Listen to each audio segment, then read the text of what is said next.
Good afternoon, everyone. I'd like to welcome you to the City of Santa Barbara Planning Commission meeting for August 12th, 2021. And as my colleagues come online, I'm going to ask Ms. Fennessy to be prepared to do a voice roll call vote. Good to see everyone.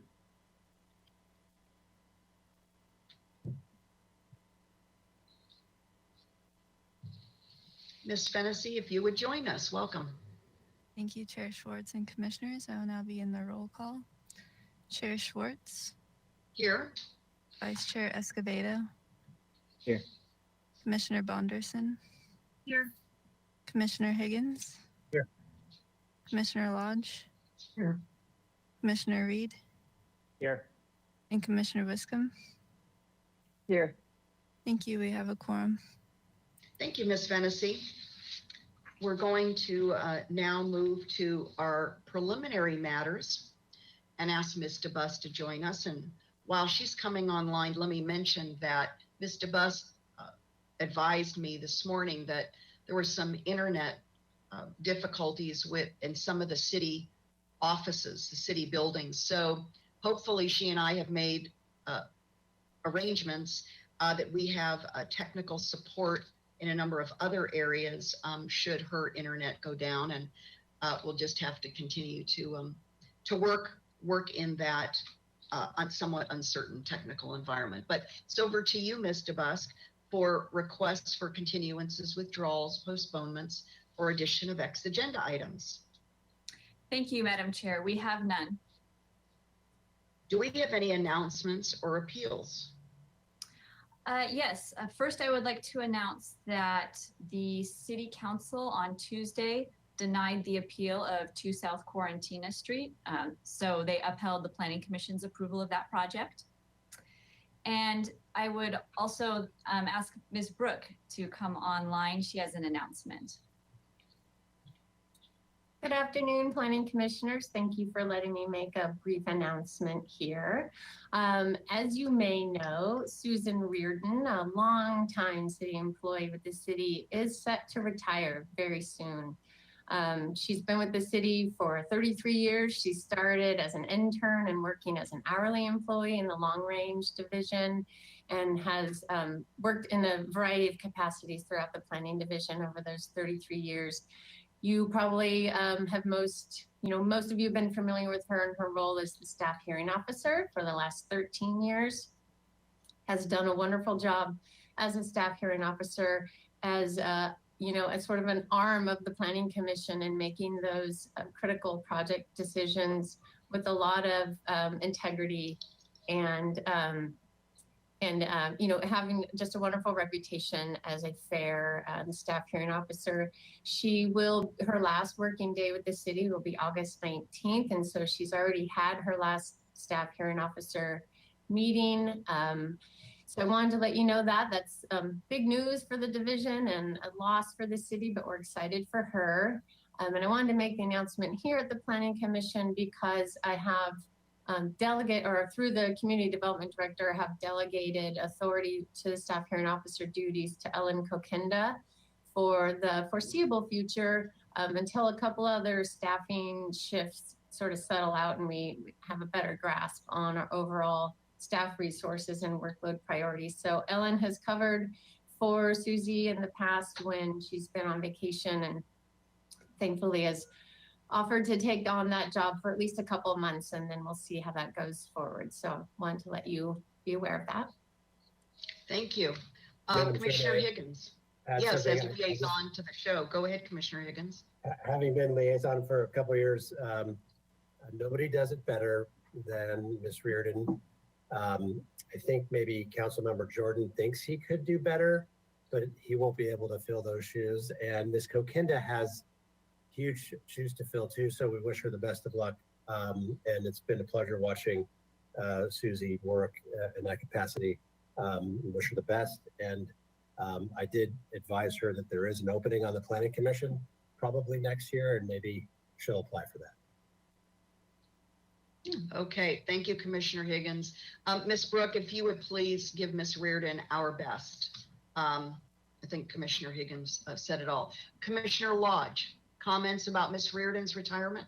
Yes, thank you. I was the council liaison, planning commission liaison to the staff hearing officer, Ms. Reardon, for several years. And I just want to second all the comments about what an excellent job she did. And second all the comments about wishing her all the best in her retirement. Thank you. Thank you, Ms. Brooke, for letting us know, and we'll wish Ms. Kokinda the best as well as she takes that over as an interim. Ms. DeBusk, if you would please rejoin us and let us know if there are any comments from members of the public not on our agenda today. Thank you. For members of the public that would like to comment on items that are not on today's agenda, please click the raise lower hand button on the control panel, and I will notify you when it's your turn to speak. And each speaker will have 2 minutes. At this time, it does not look like we have any members of the public that would like to make general public comment. Ms. Fennessy, can you announce any written correspondence that we've received? Thank you. We received 3 written correspondence of general public comment from Allied Neighborhoods Association, Sasha Anya, Richard Yates, and that was distributed to the board prior to this meeting. Thank you. Thank you. Very good. So colleagues, you can go ahead and close your webcams and on. We're going to go to our new item. And that slide will be up on the screen momentarily. It is 630 Chapala Street, 25 West Ortega Street, and 17 West Ortega Street. I think we're first going to have a staff presentation by Ms. Arciniega. And then we'll move to the applicant presentation. And then from there, as we typically do, we'll see if there's public comment, then back to the commission. Welcome, Ms. Arciniega. Thank you, Chair Schwartz, members of the public. My name is Megan Arciniega. I'm the planner assigned to the project at 630 Chapala Street. It's a mixed-use development with both commercial and residential elements. Next slide.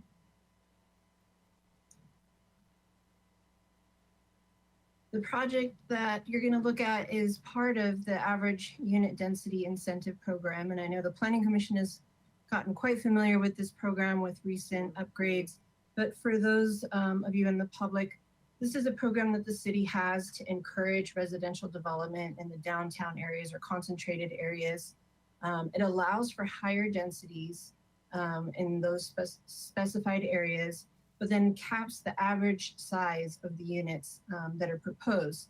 This allows for some flexibility of having either a bunch of medium-sized units or having some large and a bunch of small. As long as the average fits within the cap, projects can qualify to use this incentive program as long as they're in the specified areas. The program has the approval of the projects at the design review board. So the decision maker for those projects is either the Architectural Board of Review or the Historic Landmarks Commission. In this case, the project is in the purview of the Historic Landmarks Commission. However, Planning Commission has a role. This ordinance sets up a requirement for conceptual review by the Planning Commission to provide feedback for HLC prior to their approval of the project, for the Planning Commission to comment on consistency with the general plan and the general design of the project. So your role today is to provide that feedback that we'll then provide to HLC. Next slide. This program was initially set up as a trial program to inform how the city's permanent standards for multi-housing would look like. The ordinance has been updated recently, last September. And so the standards that this project is under is actually the ordinance that was amended in 2020. There are additional amendments that are underway, as you all know, and those are expected to come through in February of next year that would formalize these standards for permanent standards for multi-housing projects. Next slide. So the Planning Commission's purview today is twofold. As I noted, first, it's the concept review, which is the feedback we need to provide for the Historic Landmarks Commission. The second role is regarding a community benefit height exception. This is a request by the applicant, an allowance in the ordinance that allows projects to exceed the typical 48-foot height limit for AUD projects downtown and allows them to go up to 60 feet. The project before you, you'll see, is proposed at 50 feet, 11 inches. And so they're requesting this height exception for your planning commission to consider. Next slide. To kind of give you an idea of the process and the public idea of the process, there's multiple steps of the review. We're about midway. So the first step is a preliminary application. The applicant gets initial feedback from planning staff, any red flags or any hurdles or things that they'll need for their application. They then submit a planning application and we take it to conceptual review by the Historic Landmarks Commission. This project went twice to the Historic Landmarks Commission at their request, and they got pretty favorable feedback both times. The next step is then to go to the Planning Commission with that same set of plans and get any other feedback or comments on their design before proceeding. After today's hearing, we'll take that information back and comments back to the HLC. The applicant will also work on their design and finalize any elements that need to be worked out. They'll submit their additional materials. Staff will review them. We'll complete our zoning consistency, policy consistency, and environmental review at that time. Then the next step is the project approval itself. So they'll be returning to the HLC for the project design approval. That approval is appealable, and it's a public hearing. We invite the public to join and comment as they're interested. And then after that project approval, it will return one more time to the HLC for final design elements. After that, they are lucky enough to welcome to submit their building permit to the building department and go through that review. Next slide. So to orient you on the project site, we're on the corner of Chapala and Ortega Street downtown, right next to the Paseo Nuevo parking mall and parking entrance. It's a familiar corner. Right now it's developed as a auto dealership that was done in the 40s, 50s for Volkswagen. Is a family property, one of the last remnants of the vehicle sales along Chapala Street that used to occupy the majority of the area. And now it's one of the last remnants of that. Next slide.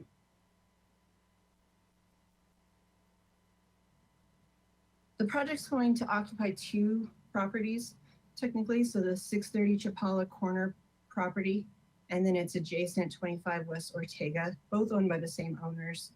The project would require a lot merger to build across that property line. So that is part of the proposed project.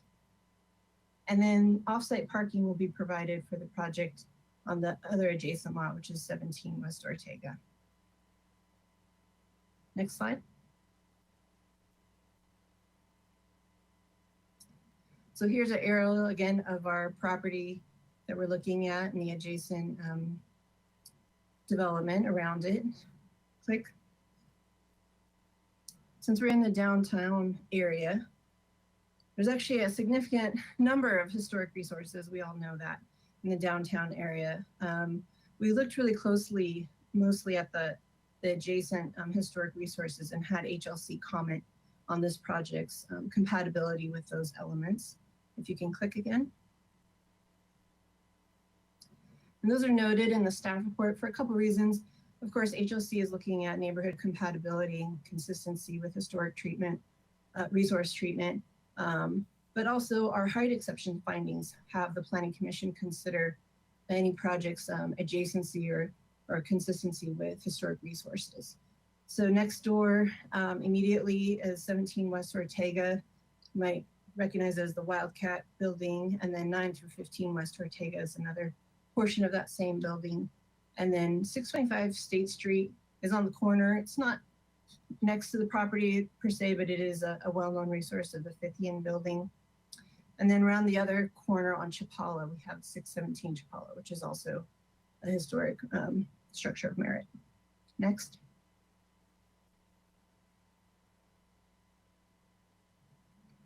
To kind of just put you in context, remind you what this part of downtown looks like, provide some pictures, and the applicant provided a street elevation as requested by the HLC.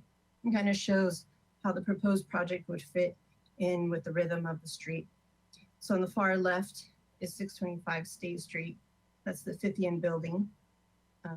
Moving down the street, you can see the combined Wildcat and other tenancies at 17 West Ortega Street.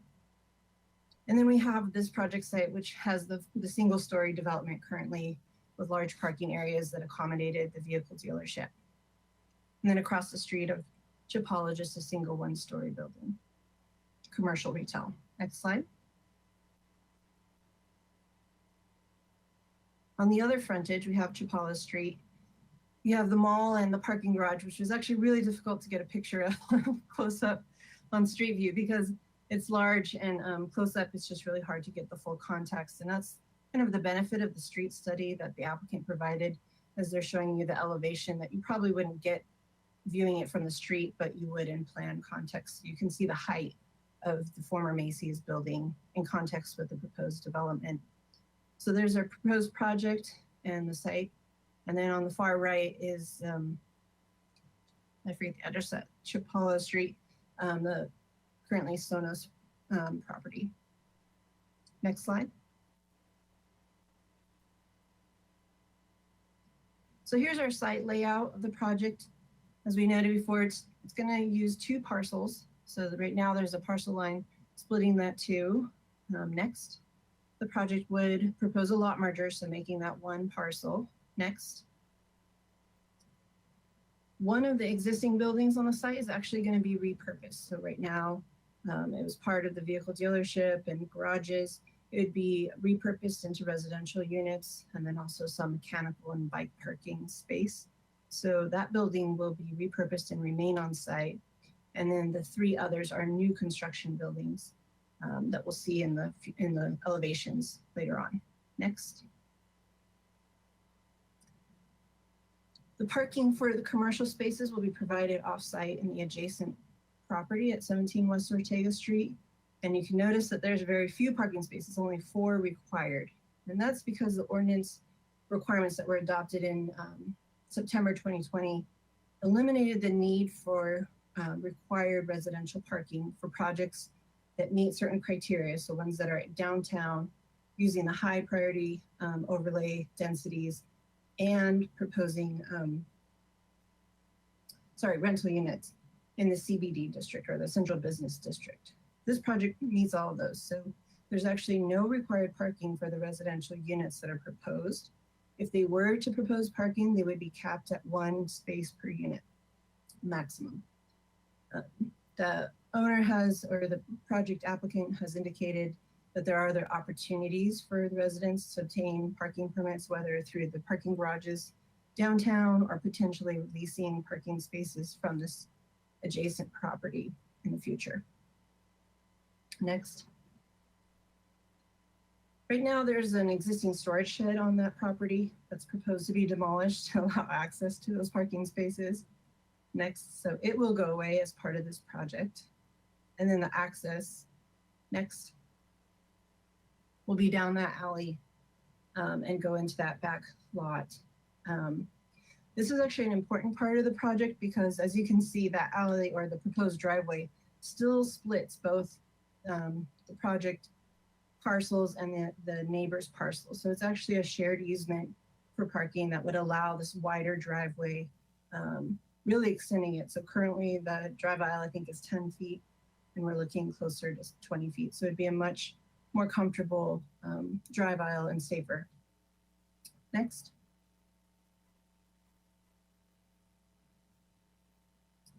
So looking at what the project is proposing, they're looking to do 39 rental housing units, 4 of which would be affordable units, consistent with the zoning ordinance requirements for inclusionary housing.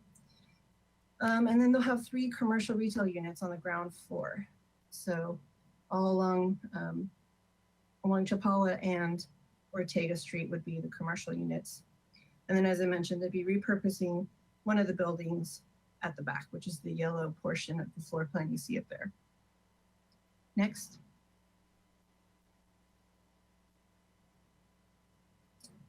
So it's proposed as a 4-story building, but as you can see, most of the bulk of the building is actually between levels 1 and 3. The 4th story element is a pretty reduced footprint, and you can see how it kind of graduates up.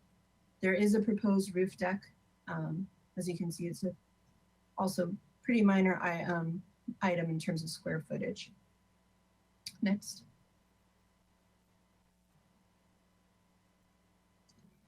Next. So as we mentioned, part of the request today for your planning commission to consider is the overheight exemption. And I want to make something clear before we go forward is that there is because of the roof deck, there's required access to the roof, which requires a stairwell and elevator tower, which is not uncommon. As long as those elements are sized per building code minimum requirements, they do not count towards the building height. They're considered exceptions to building height. So that is not our concern is the elevator tower and stairs, but what does exceed the height limit and does require commission's review and approval are the elements of the roofing and building that do exceed the height limit not included in that. They end up being a pretty minor element to the roof structure. So although there are 4-story units, the portions that are above the height limit are really roof areas and then the parapet wall that surrounds the roof deck. Next.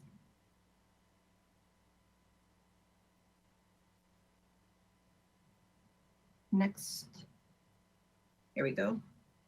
So here's the west elevation.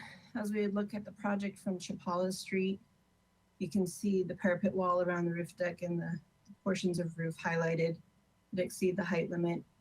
As you can see on this elevation, there's a proposed arcade at the base ground floor. So the commercial units or tenants would be down in those rental spaces. And the idea would be they'd have, access to the sidewalk and pedestrian right away, and kind of engage the sidewalk and make this a pedestrian area. Also, it is good to note that there are standards for Chapala Street to encourage pedestrian use. Here's next slide. Oh, that's North Ortega Street. I apologize. Here's the east elevation. So for those of you curious what the building would look like from the next door neighbors of the parking lot where the offsite parking is. So the bottom on the bottom left is actually the building that would be retained. And those 3 units would be the loft spaces or units that would be converted to loft spaces rather. So that's the existing building to be repurposed. And then the rest, as you can see, is the new construction. Next.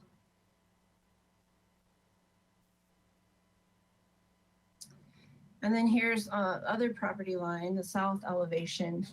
So if you're on the Sonos property looking towards the project site, this would be the portions of the building you would see.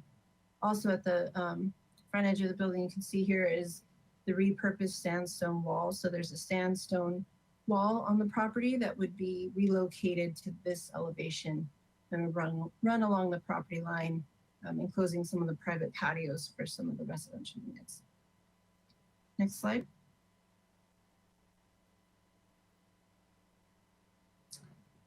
Just for interest and those that like statistics, included just some of the square footage that's proposed. Obviously, there are no residential units existing on site right now, but they are proposing the 39 units with a little over 30,000 square feet of residential floor area. The commercial area goes down quite a bit, which is expected. So from 11,500 to 5. And then we have additional storage area for utilities and bikes. Calculating the FAR based on net square footage, it's 1.43. Next.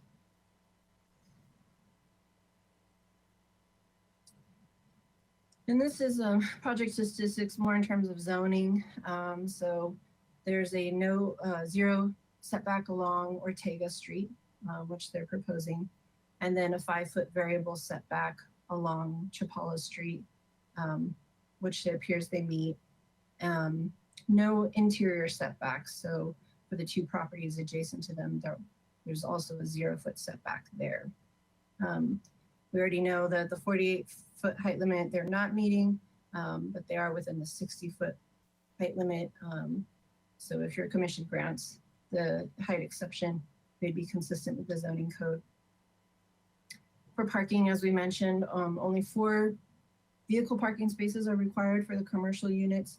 No parking spaces are required for the residential units. There is bike parking required for both and provided on site. They are at the density allowance that's provided under the ordinance and within the average unit size for those units. These appear to meet the open yard requirements and provide a decent amount of open yard and courtyard throughout the design. Next.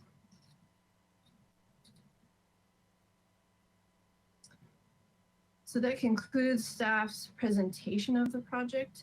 Our recommendation for you today is to review the project elements, consider the issues that we outlined for you in the staff report, and then provide comment and recommendation by majority vote, again, on the design and improvements of the project, and then also the consistency with the general plan. And then in addition to that, to make the findings in the staff report to grant the exception for community benefit housing. Thank you. Thank you, Ms. Arciniega. Now we will go to the applicant. I believe that's Mr. Meany to make a presentation.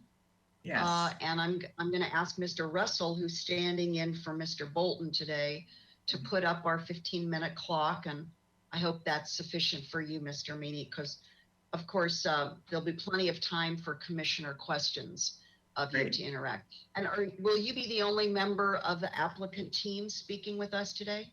Yes. Okay, very good. Okay, it's over to you then. Start the clock. First of all, I want to thank our planner who's taken us along this road to this point, masterfully, before she selfishly leaves for maternity leave. But she's just been great to work with, and I wish her all the best luck going forward. So basic overview of the property. So it's a family project. My grandfather bought the property in the 50s and put it in the Volkswagen dealership, Van Wyck's Volkswagen. He handed the business off to my uncle, who ran it till he retired around 1990. Then he and my mom have owned the property since then. Volkswagen left a few years ago, very unexpectedly. And so then we were kind of putting our heads together to think what is best for the property going forward. So within the grandkids, I'm an architect, my sister's a land use planner. I've got 2 brothers in commercial real estate. I got a cousin who's a financial planner and one's an accountant. So, I mean, we have a lot of horsepower to kind of put our heads together to kind of figure what's best for the property. And then in the last year or two, with the city's vision towards more housing in the downtown, and then that beautiful exercise where the architects did the drawings of how they envisioned the downtown to change in the next few years, and they're posted up on State Street. That kind of gave us a lot of excitement in terms of what we could do with this property. So for us, it's like my grandfather's given us this amazing gift, and now me and my brothers and cousins are the custodians to do what's best for him and honoring him, and then passing this along to our kids and grandkids. So it's been a fun exercise to get us to this point. So if you were to go to the site plan, I kind of give you the overview of the design concept. So for me, Ortega Street is very interesting street. But the north side of the street, you know, is Macy's, is one long, solid, very oppressive wall. It's not very pedestrian friendly, whereas the south side along Ortega Street has a lot of potential. And right now, the existing rhythm of that street is the 15 building and an alley, and then the Wildcat building, and then the Mission Revival building, and then an alley. And so it has this nice rhythm of building space that I basically wanted to maintain going along Ortega Street, especially to offset the mass of the neighbor across the street. So what we did is this concept of multiple buildings, just to respect the scale of Ortega Street, and separating those buildings with alleyways to once again encourage more pedestrian activity along the south side of Ortega Street. One of the most important considerations was granting the shared easement with my cousin's property. They own the property next door, by the way, so that they can access the parking area behind for our commercial use. And then there's the potential of renting out some of those spaces for residential use as needed. So it's definitely a win-win in that regard. So I was establishing a fairly deep, 10-foot deep arcade along Ortega Street to encourage tables and umbrellas and color and activity, hopefully to try to visually connect our project to the activity on State Street and make that street a lot more user-friendly. Also, we wanted to basically go with the concept of making this a pedestrian-friendly project. I mean, a lot of the projects that have been built in the downtown recently have the podium parking, and then all the construction happens above that. And so there's really no integration between the use of the building and the pedestrian street level. So that was the big trade-off here with not having parking on site, is allowing us to have these paseos and arcades and courtyards that really integrate the project into the surrounding street. So, so basically with these paseos connect off of the potential parking, connects off of Ortega Street, connects off Chapala Street with a central courtyard. It makes the buildings of a nice scale. It allows sunlight to come in through these paseos at different times of the day and sunlight into the courtyard at different times of the day. So I think it's going to be a very active and pleasant place to live and work. So if you go to the next slide. So this shows kind of an overview of the floor plan. So we are repurposing the existing Service Bay building in the bottom right into kind of a live work loft space. That's going to be a fun part of the project. And we've got 3 commercial spaces that face onto Ortega and Chapala. And then we've got the 5 residential units that face towards the southern sun and over the Sonos lot with that repurposed 6-foot-high privacy stone wall that creates some privacy and enclosure for those units as well. So we go to the next floor. So now we're pretty much just stacking on levels 2 and 3. So continue on, please. One more. So then when we came down to this 4th floor exercise, when I was first doing some elevations as a 3-story building, we had less open space than was desirable, but also the building being 3 stories all the way around, for me, it just started to look a little too massive and chunky. And so for me, having a small, very small 4th story element, we only have 4 units upstairs. It really helped to provide some dynamic profile to the elevations along Chapala Street and Ortega Street. Additionally, where the 4th story piece is located is in such an area where it will screen the elevator tower from the street. And also whatever sun shadow is being created by that 4th story element, it's not going to cast shadow into the paseos and the courtyards that we're really trying to have fun with. So it's in a good spot in terms of casting shadow and also screening the elevator tower from the street. And once again, we went with hip roof forms, once again, just to minimize the profile of our roof and let more sunlight into our paseos and arcade and courtyard space. Okay, next one, please. So this is just basically the floor plans zoned out with different functions as it relates to color. Nothing new here. Continue on, please. Here's our roof deck showing the hatched area that's over our allowable height by 2'11". And if we were to go, if that was a hard and fast rule, we can go with a flat roof here. The whole thing would be underneath that allowable roof, but then our eaves would be about 2 feet higher, and that actually would have a bigger impact on our street than this configuration with the hip roofs. We're gonna have plenty of place for solar on the project. And once again, because of the configuration of the buildings and the hip roofs, we should get ample sunlight into the courtyards and into paseos. Next plan. So here's the top is the Chapala Street elevation. So once again, what I really liked about this is we're trying to make this read as separate buildings. And we're working with HLC. We've come up with some detailing to really make the buildings feel even more separated. So the bottom right building is the one that faces the Sonos lot. We have the paseo and connecting bridge over the second area. And then we have the small 4-story section. Then we go back to 3 stories on the corner. So you get a real nice profile here. 3 stories, 2 stories, 4 stories, 3 stories, and plenty of space between adjacent buildings. So where I think the scale of the building reads much better because of the 4-story element, whereas if this were 3 stories all the way across, I think it would really be very massive and would be nearly as interesting. And down below the Ortega Street elevation that illustrates that same point. Here we have the arcades that go along the length of the building through our paseo, and then more arcades. We get some nice deep shadow lines there and hopefully some street activity. Plenty of distance between us and the adjacent Mission Revival building.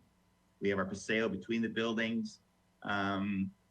And once again, like I say, the small 4-story section is going to screen the elevator tower and roof deck from the street. Okay, next one, please.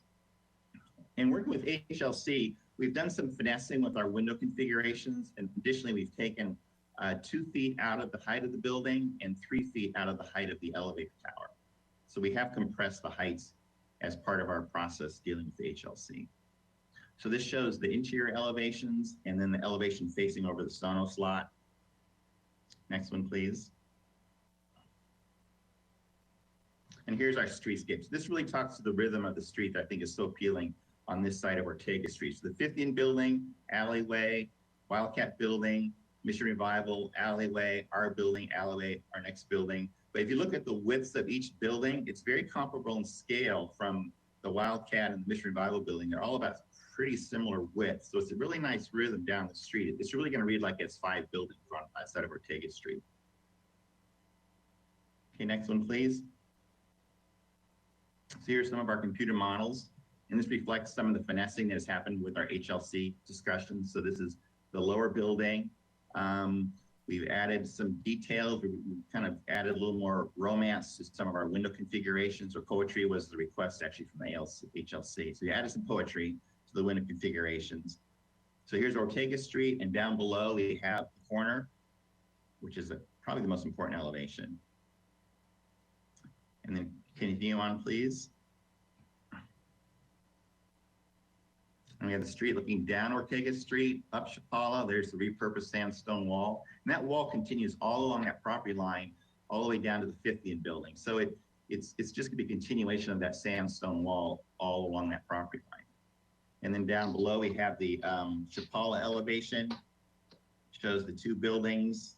We've added the awnings for HLC. We changed the window color from one unit to the next. We added a few more curtains to the building to the left, so it looks different from the building to the right. So we're gonna have some fun with this. So it's gonna feel like there's a subtle variation between the buildings, but they definitely will feel like they're separate buildings. Okay, next one, please. I think that might be it. On here, just the same things, the elevations colored up, reflecting the current revisions as directed by HLC. And the down bottom right is before and after, looking up Chapala, the existing conditions, and then the proposed conditions.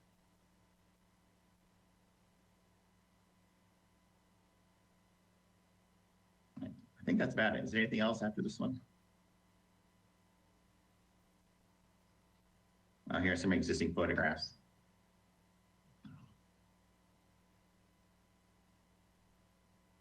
So that completes my presentation. If you have any questions, I'm happy to respond. Thank you, Mr. Meany. What we'll do now is we're going to go to public comment. So if you would close your webcam and audio. Going to ask my colleagues to come back on and to see if Ms. DeBusk has received any members of the public who would like to speak to us today on this item.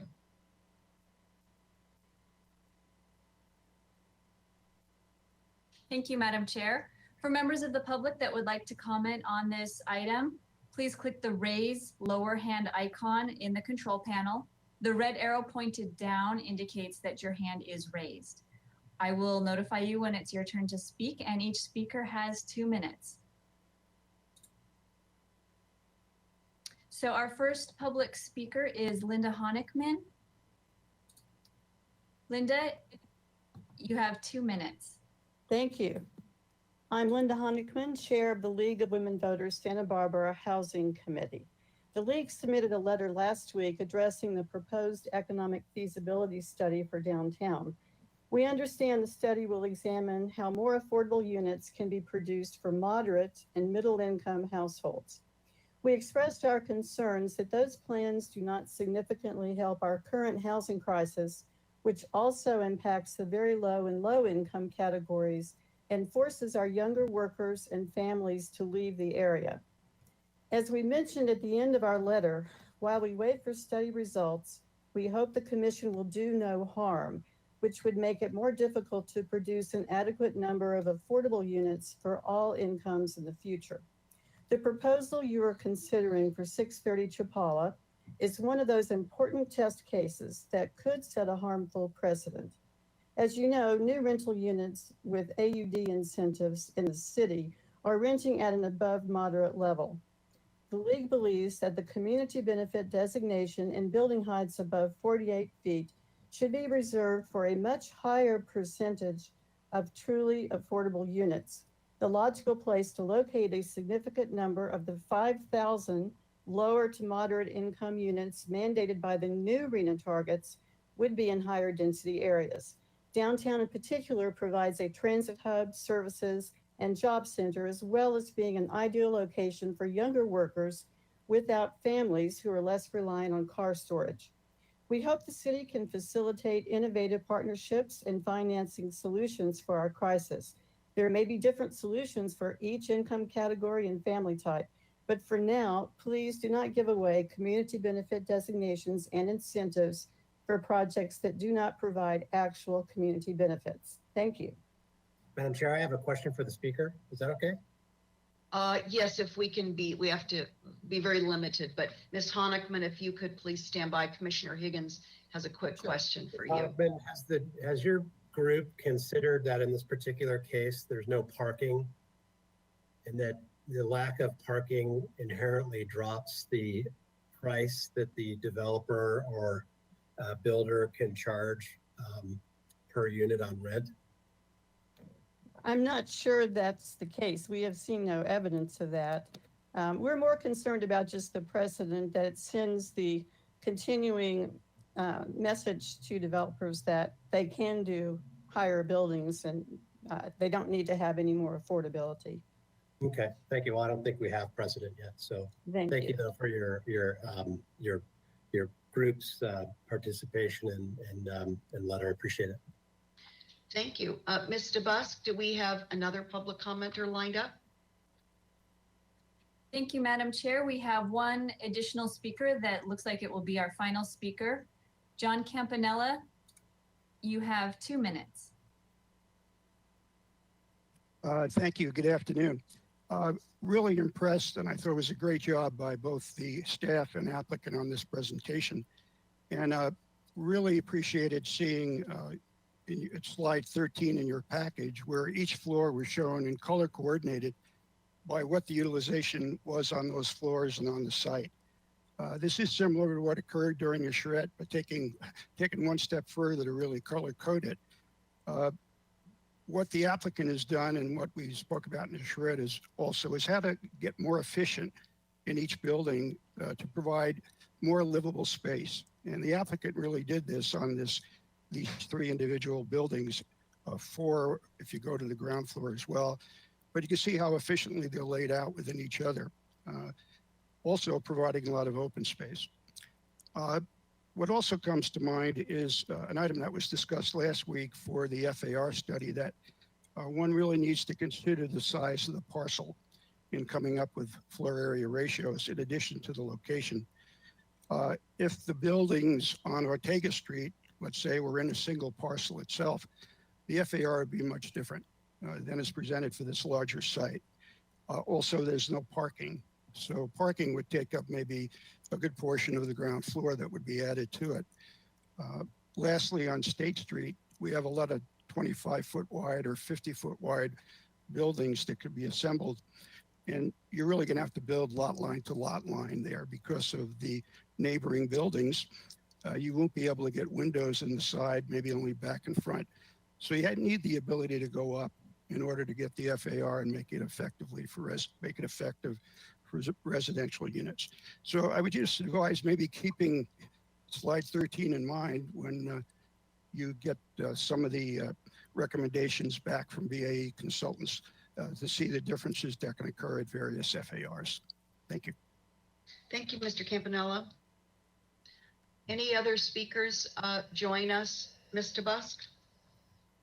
No, we have no further speakers at this time. For the public, I would just like to explain that if you'd like to be included as an interested party on this project in order to follow it, you can submit a request, and that can be done by email or by phone to the number on the screen, or you can send a written request by the post office to the address shown here. And this information is also included on the Planning Commission agenda so that you can access it as well. And now, Ms. Fennessy, did we receive any written correspondence on this item? Thank you, Ms. DeBusk. We received 8 public comment letters that were distributed to the board prior to this meeting. Thank you both. With that, it's back to the commission for questions of staff and the applicant. Who would like to go first with questions? Commissioner Reed, please. Hold on, Thank you, Commissioner Chair Flores. Reed. Okay. First question, probably for staff, related to the Ortega frontage and some of the commentary, I think in the staff report regarding compliance with the pedestrian master plan. It didn't seem from the plans that they were showing a proposed widening of the Ortega sidewalk for a public promenade. Is that correct? Was that revised? Thank you, Chair, Commissioner Reed. There's still a slight increase on the Ortega frontage that the applicant is proposing that's still inconsistent with transportation and public works requirements. So that element still needs to be worked out. But as far as the Chapala side, that is consistent.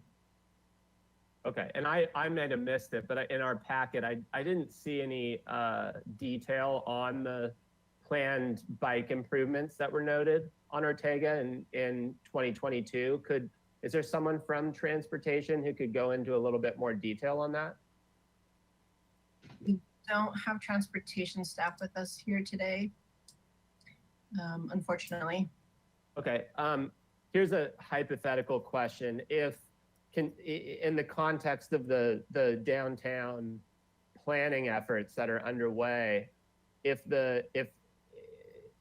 would the applicant be able to adjust to any possible right-of-way improvements on the zero blocks if those coincided with this project? Does that make sense? If something radical was going to happen on the zero blocks, would the applicant be able to take advantage of that? I think it would depend on where they're at in the process. So currently, they're proposing pretty much a zero setback on Ortega Street. So that's within the zero block. So I don't know that there's much flexibility there in terms of design. I can let the applicant answer that.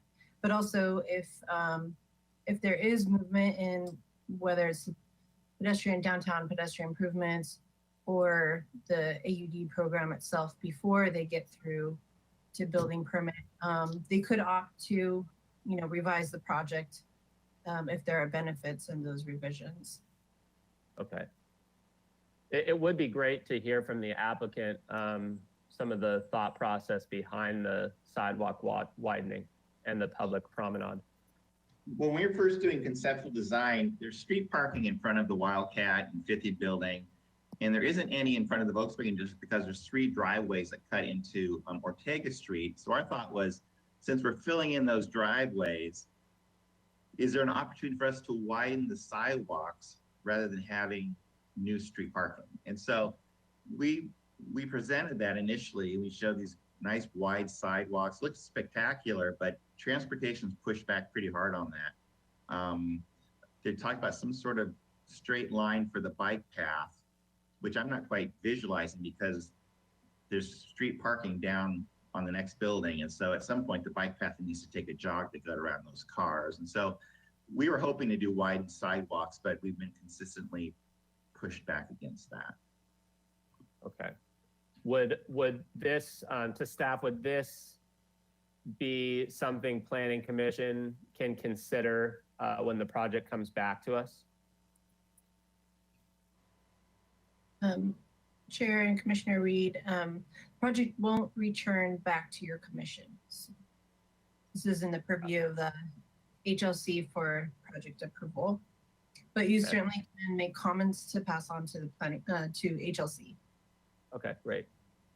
In terms of the environmental resources element and the conservation element, the staff report stated that currently the visual resource considerations are done on a case-by-case basis, depending on the specifics of the project, location, and design. Can you explain that a little bit more?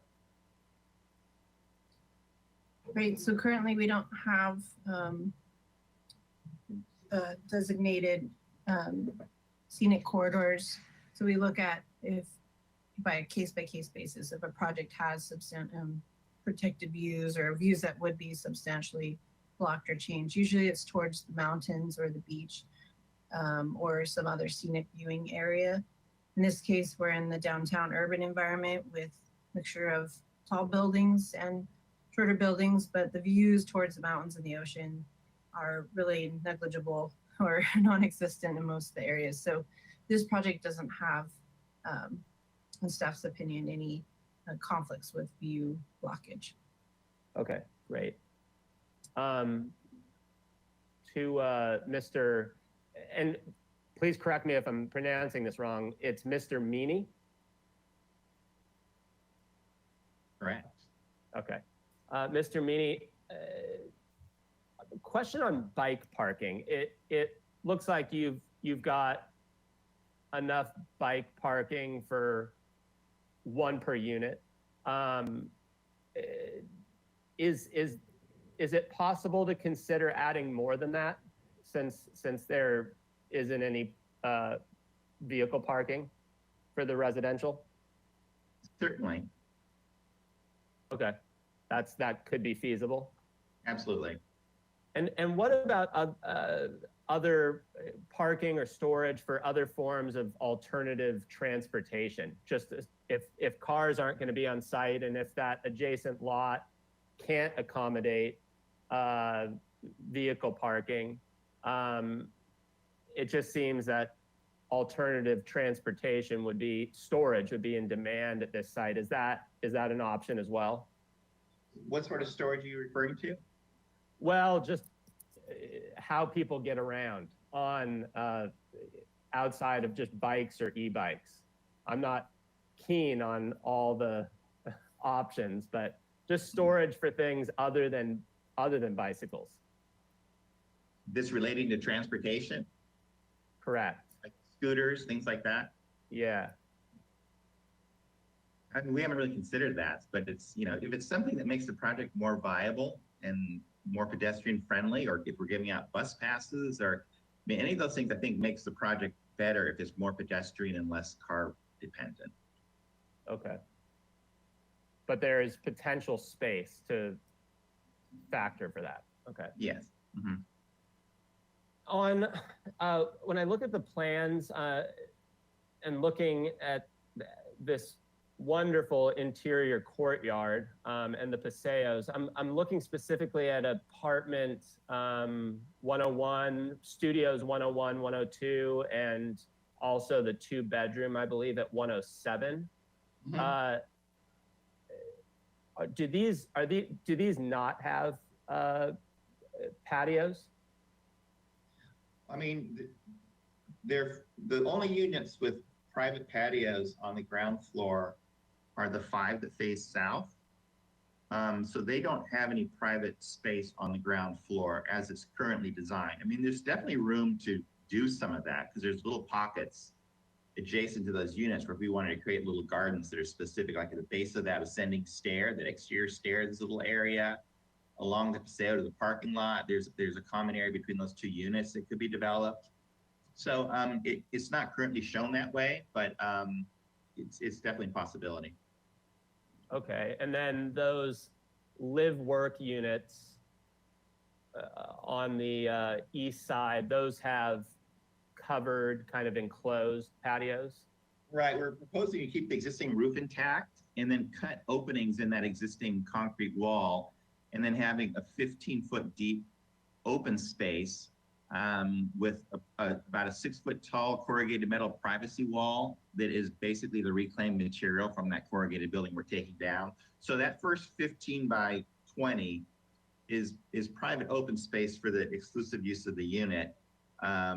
So I think that makes like for a viable indoor outdoor live workspace, I think that's a real good asset. But yeah, those are private outdoor spaces that are roofed because of the existing roof that's specific to those 3 units. And those units are accessed through that opening, through that patio? Yeah, and through the 10-foot easement that is created as part of the adjacent neighbors parking situation. And regarding that easement, that easement is primarily for vehicles to access the parking at the adjacent site? Well, I'm sure pedestrians will use it as well. Okay, is there designated pedestrian access? I'm just wondering how the interaction between cars and the residents there for access. There's no designated pedestrian access to that location currently. Okay. Along the street, we could definitely create that from the Chapala entrance or the Ortega entrance that could connect into that 10-foot passageway without going down the parking area or the driveway area. Gotcha. Hold on, I'm just making a note.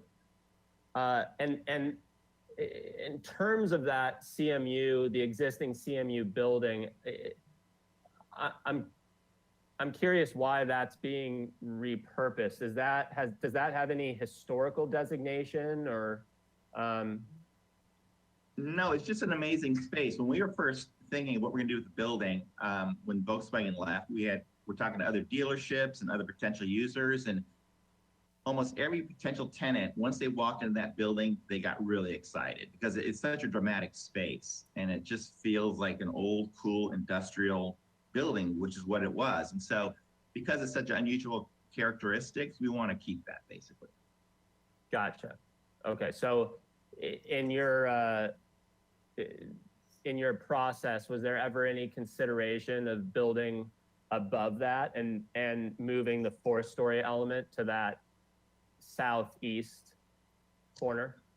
No, I preferred the 4-story element on the street because of what it does to the profile. And then also a 4-story element in that location won't be casting shadows into the sales or into the courtyard. Gotcha. The ceiling in that space are these great timbered barrel vaults with these exposed trusses. So it's got this really great curved ceiling up there with these skylights. And so we really couldn't build over the top of that without losing that really beautiful ceiling. Okay, thank you. And did you feel the location of that 4th-story element on that northwest corner better aligned with the height of the Paseo Nuevo structure? Did that come into consideration? A little bit, but the Paseo Nuevo structure is a lot taller than we are. For me, I just like the rhythm of the buildings, especially along Ortega Street, and how it helps the corner building read separate from the adjacent building, which is then separate from the adjacent buildings going down Ortega Street. So I like the fact that it really helps to differentiate that corner building from the adjacent structures. Okay. I think that's it for questions for you, Mr. Meany. I got a couple questions on public comment. One was from Bob Stout, the owner of the Wildcat Bar and Nightclub adjacent to the site, I believe, or a few doors down. And I think he's supportive of the project. I think he's just anticipating potential friction between the uses. To staff, how could that be reconciled or preemptively addressed, if at all?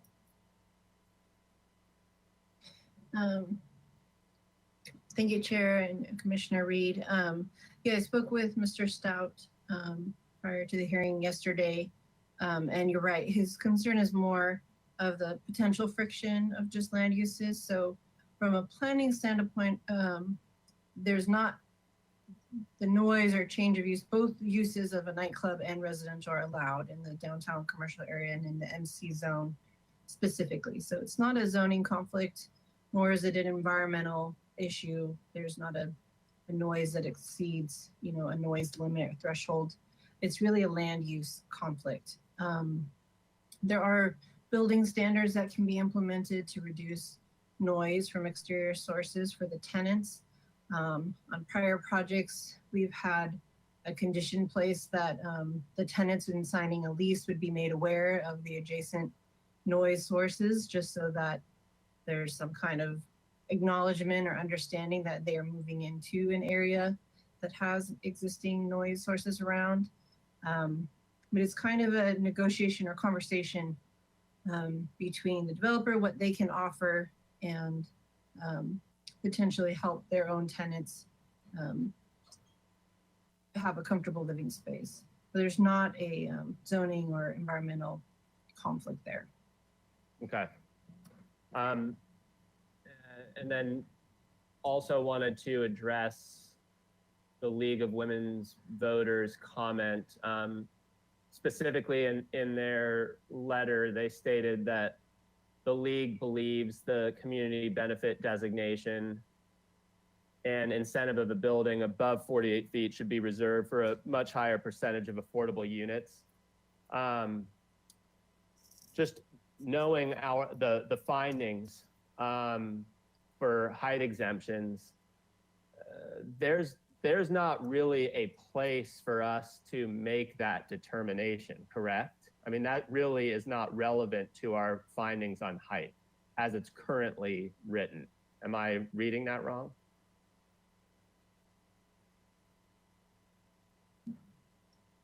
Commissioner Reed, I would agree with you. I was going to just look at them again, but that's my understanding, is that the project meets zoning requirements and is meeting most of those findings. There's not really a nexus there. Ms. Chair DeBusk? Schwartz and Commissioner Reed, yes, that's correct. As currently worded, community benefit housing includes rental housing.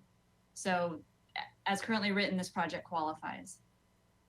So that would have to, that's not something we have the authority to change. That would have to change at the council level, correct?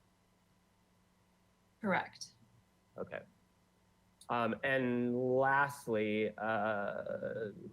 on the FAR calculation, did that, just back to Mr. Campanella's comment, did that factor for the adjacent parking lot parcel in determining FAR? Madam Chair, Commissioner Reed, no. So the FAR is just the two project parcels. Great. All right. That's it for me. Thank you. Thank you, Commissioner Reed. Who would like to go next with questions? Commissioner Wiscombe.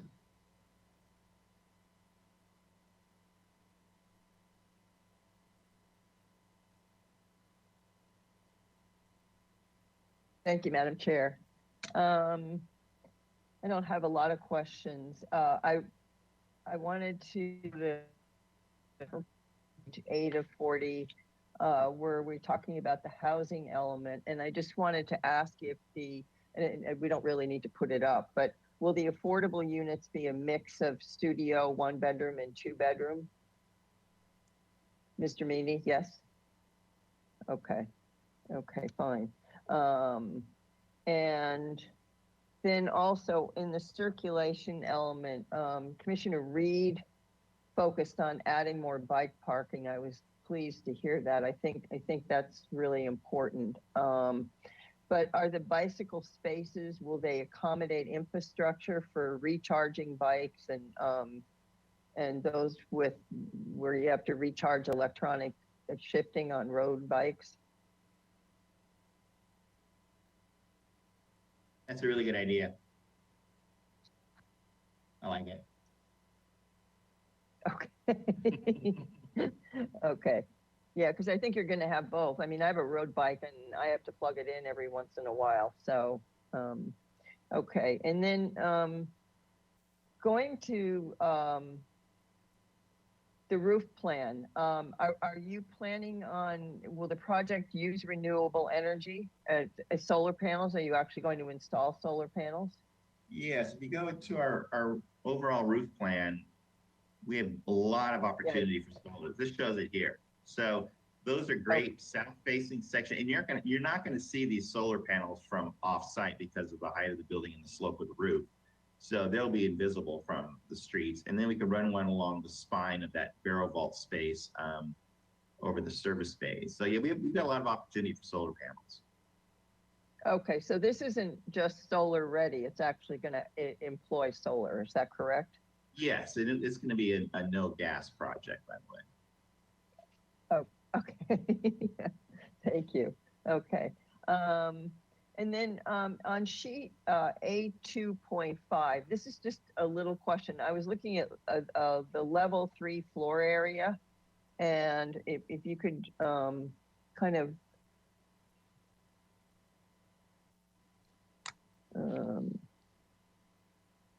it's page 20 of 40 in our drawing packet. Yeah, and if you could go to the top, I think it's the top left. Let's see here. I don't know if I can see it on here.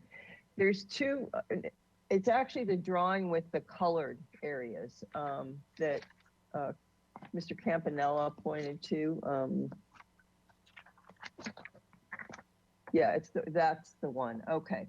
So my question, if you go to the level 3 floor area, yeah, you've got two little blank spaces on the right-hand side of this drawing. One has an opening with doors going out to it. Are these also private open? Are these also balconies? That was my question. That just didn't get colored in. And then there's another one. Pardon? Yeah, right there.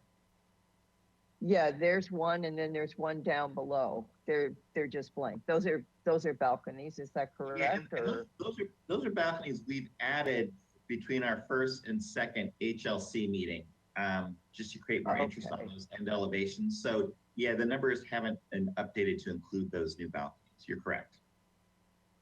Okay, fine. And then I think my final question is.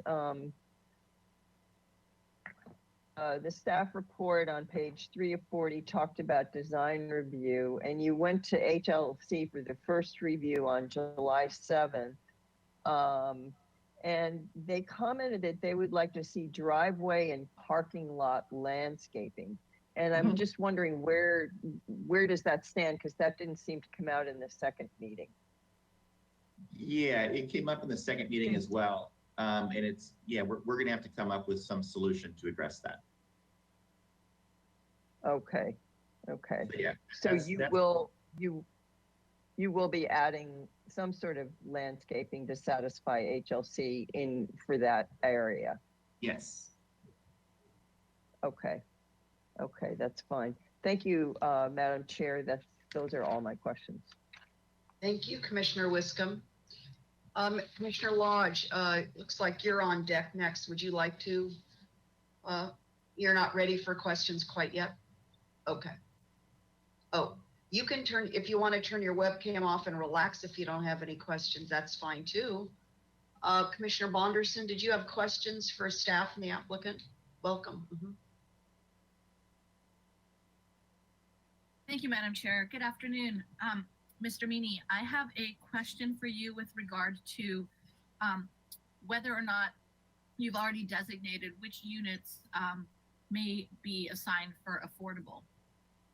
We haven't done that yet. No.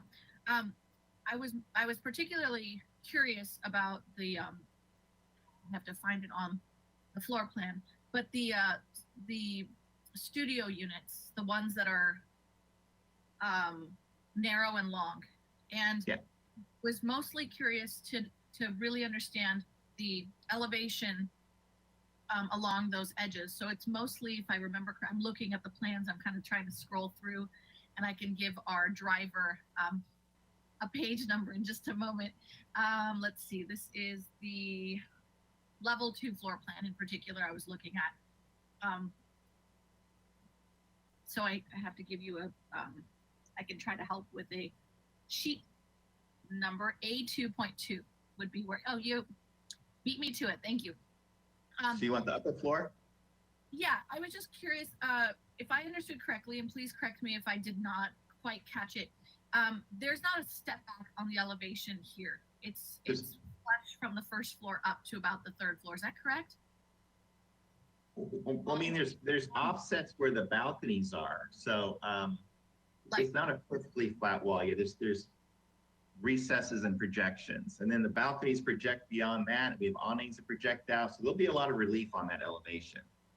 And I'm thinking more about above it. So where we have those recesses, are they the same from the first floor to the third floor potentially? The recesses start at the second floor and go to the third floor. The first floor is straight across, and then the undulations start happening on the second, third floor. That is exactly what I wanted to confirm. Is that the right answer? It's the right answer, and it's very supportive of my concern. So it makes it a little bit better because I was trying to figure out mostly that livability finding and mostly, the best way to get light and air and what was the other? Ceiling plate heights and so on.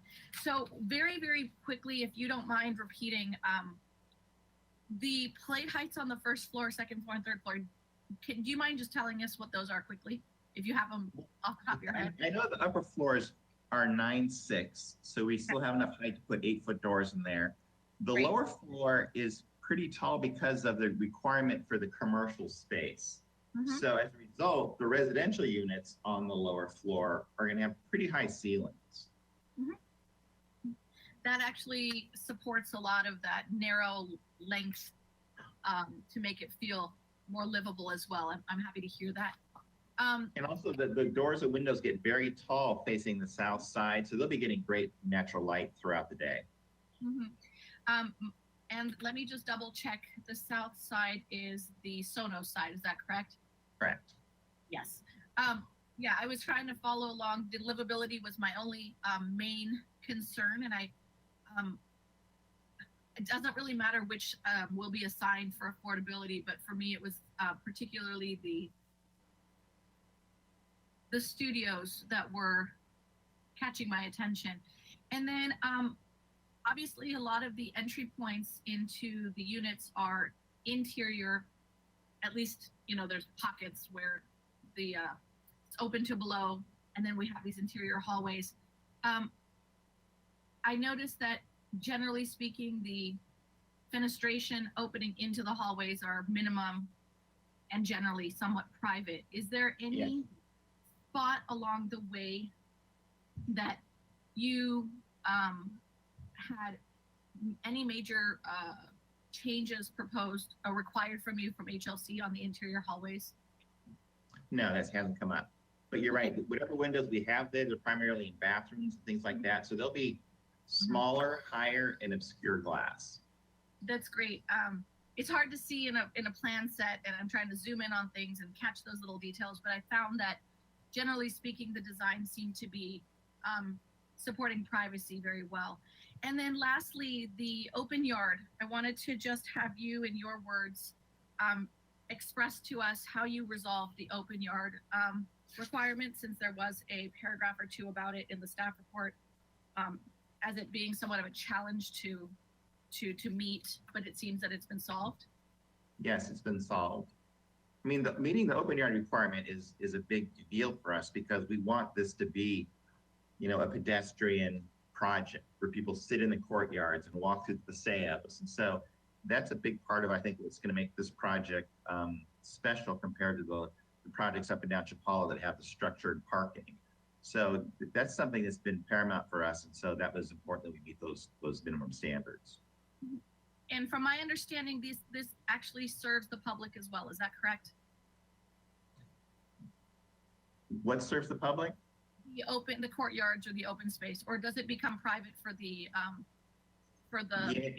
it has to be private to be counted as open space. I mean, initially the fantasy was to have this open like the El Paseo, people just circulate through the project, but for that to be considered residential open space, we had to put in gates to keep the public and the commercial from going into those areas. Okay, thank you. I appreciate the explanation. It was a question that was actually asked of me from someone in the public who's following this, and I didn't know the answer. So hopefully that person is listening, and the answer makes perfect sense to me. So hopefully it's transparent to all listening today.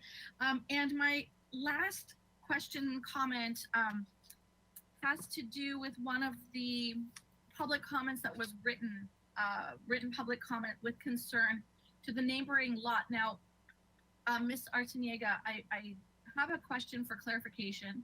Again, a question that was asked of me and I didn't know exactly how to respond. So it's not my, don't want to make a mistake. I'll let you do your part. The Wildcat nightclub, it's part of the, wow, whoever's driving is faster than I am. Thank you for bringing up this plan. That's exactly what I was going to refer to. Thank you. Is it part of that existing single-story building to remain? That's the Wildcat nightclub? On the top right of that, yes. So where the offsite parking is, yeah, yes.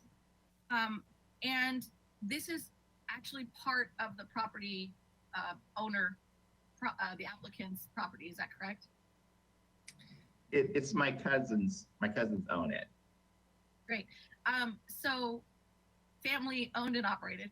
My interest is whether or not there's any concern for existing commercial spaces to be at risk of any type of immediate change due to housing at such an adjacent location. Is that anything that the that city regulations, ordinances, anything puts those existing commercial uses at risk for any reason? Madam Chair, Commissioner Bonderson, no, not that I'm aware of. So the change would be that there would be parking on that property, right? So currently the parking lot behind that existing building is just for the commercial spaces. This project proposes to use some offsite parking there. And there's been indication from the applicant team that the owner of that parcel would also be open to residents renting additional parking spaces over there in the future. So those changes might, impact the commercial tenants to that building. But in terms of other, uses or limiting their uses, I don't see any conflicts or change to their situation. Thank you. The public comment I'm specifically referring to, and I'm hoping to clarify, is with regard to the negative impact to the housing, to the future, livable residences due to the noise that a nightclub at such a close proximity might entail. And I want to make sure that it's clear to anybody listening, including ourselves, that from my knowledge, correct me if I'm wrong, that any commercial uses which are abiding by city regulations would not be at risk as long as they're following those regulations. So having a neighbor complain about noise would not impact them simply because if you choose to live here, you know that you're signing up to live in that type of environment. Is that fair to say? Yeah, Madam Chair, Commissioner Bonderson, that's correct. Excellent, thank you. I appreciate that. That's all my questions for now, and I might pop back in, after others speak. But thank you. Thank you, Commissioner Bonderson. Commissioner Lodge, questions, please? Yes, thank you. Well, a couple of commissioners have asked questions about reflecting on who decides which of the units will fall in the affordable category. My understanding is that at least with the condos, the condominiums, the city makes the decision on which will be the affordable units. What is the case with rentals, Ms. Arciniega?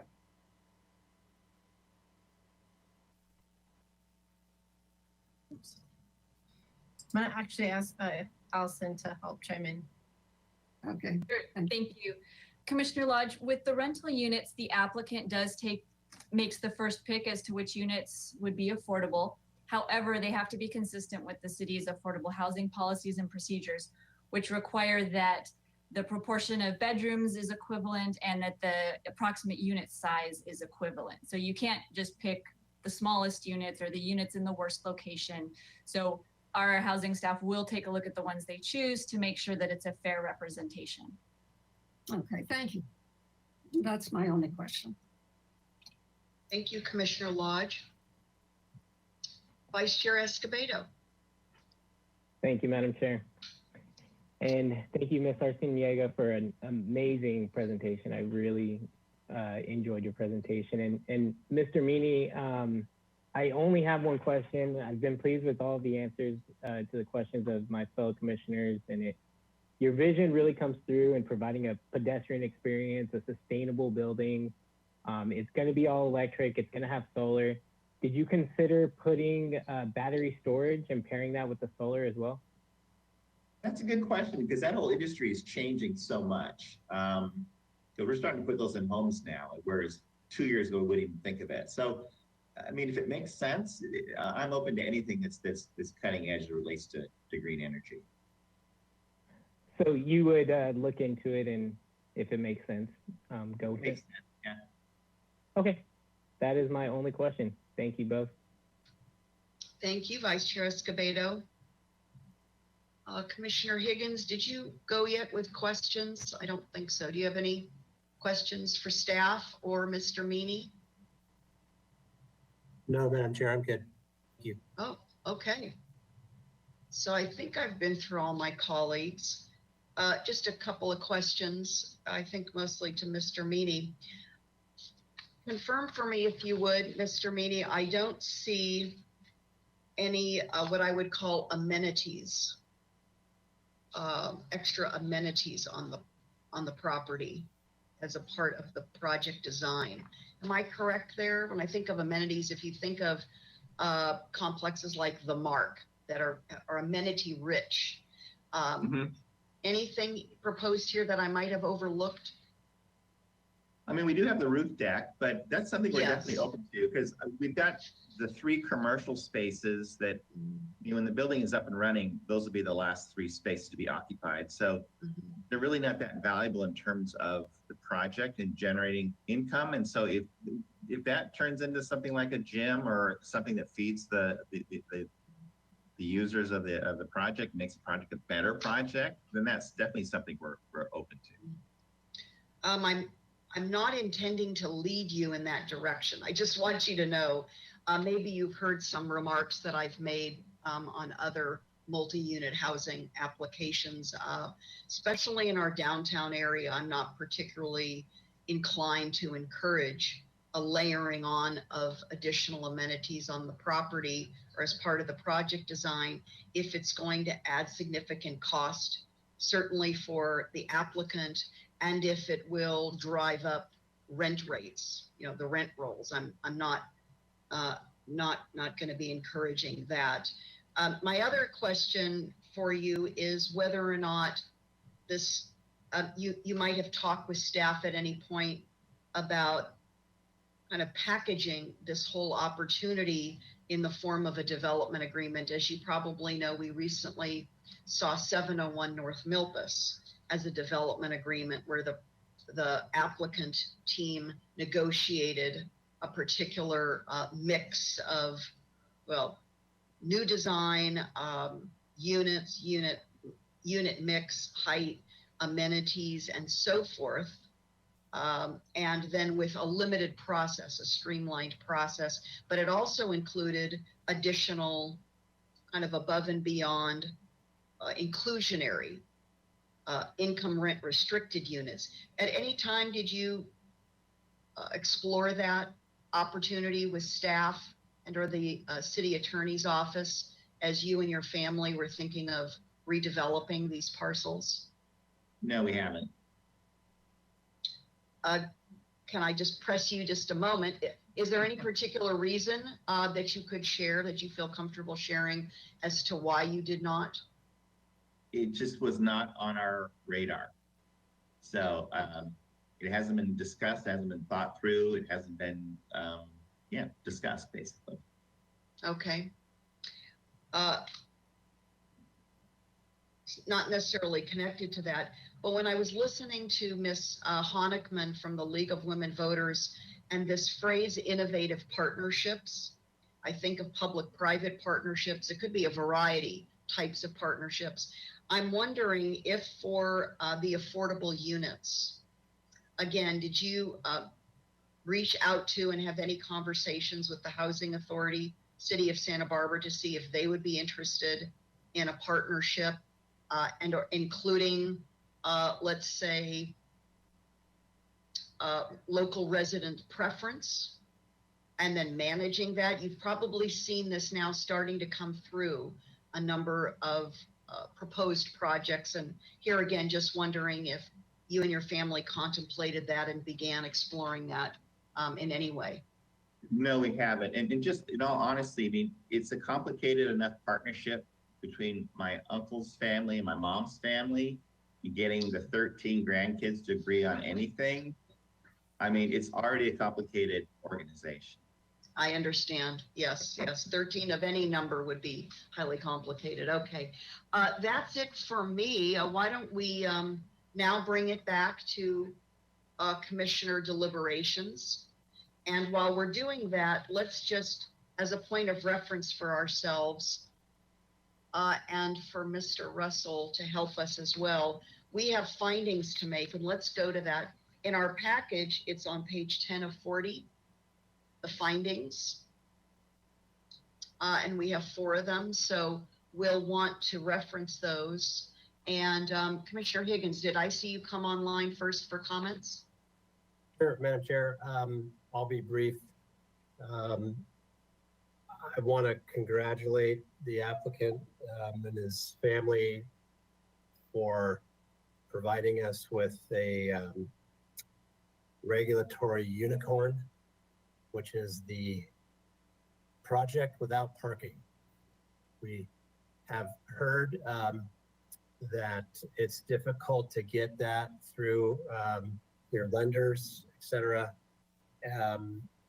But of course, we heard that after we were right in the process of trying to approve that ordinance after, before that time, for, I don't know, maybe a decade, hearing from, you know, I'll call it the green building community, housing advocates, bike and pedestrian advocates, that we ought to be okay with providing housing without required parking when it's downtown, because it could rely on the sea of unused parking in the evenings.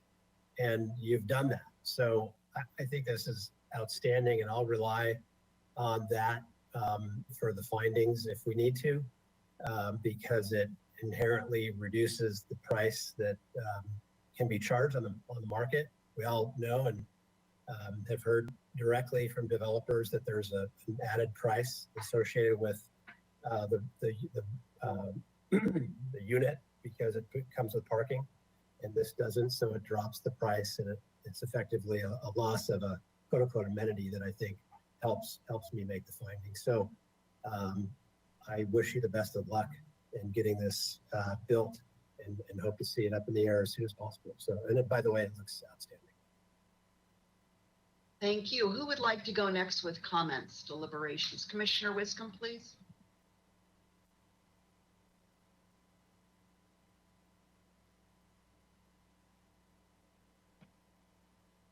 Thank you, Madam Chair. I'm sorry, it takes my mic a minute to go on here.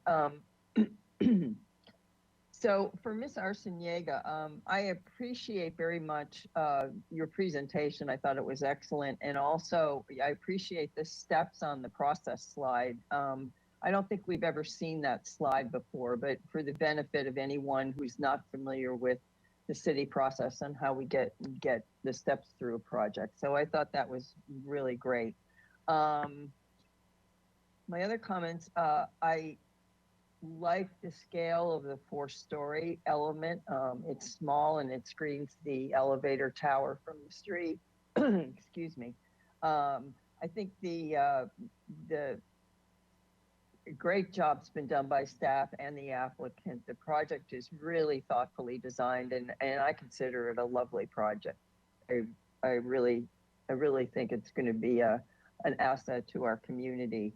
I'd like more bike parking than the 39 required spaces. I think since we're moving away from cars, and as Commissioner Higgins said, it's kind of a test project, we really do need to solidify the infrastructure and the accommodation of people, particularly that live in the 2-bedroom units that might have 2 bikes. And we need to develop the infrastructure for electric bikes, which seems to be the way things are going now, and also bikes with electronic shifting. So I'd like to see that incorporated. I certainly appreciate the solar installation and the no gas appliances. I think that's great.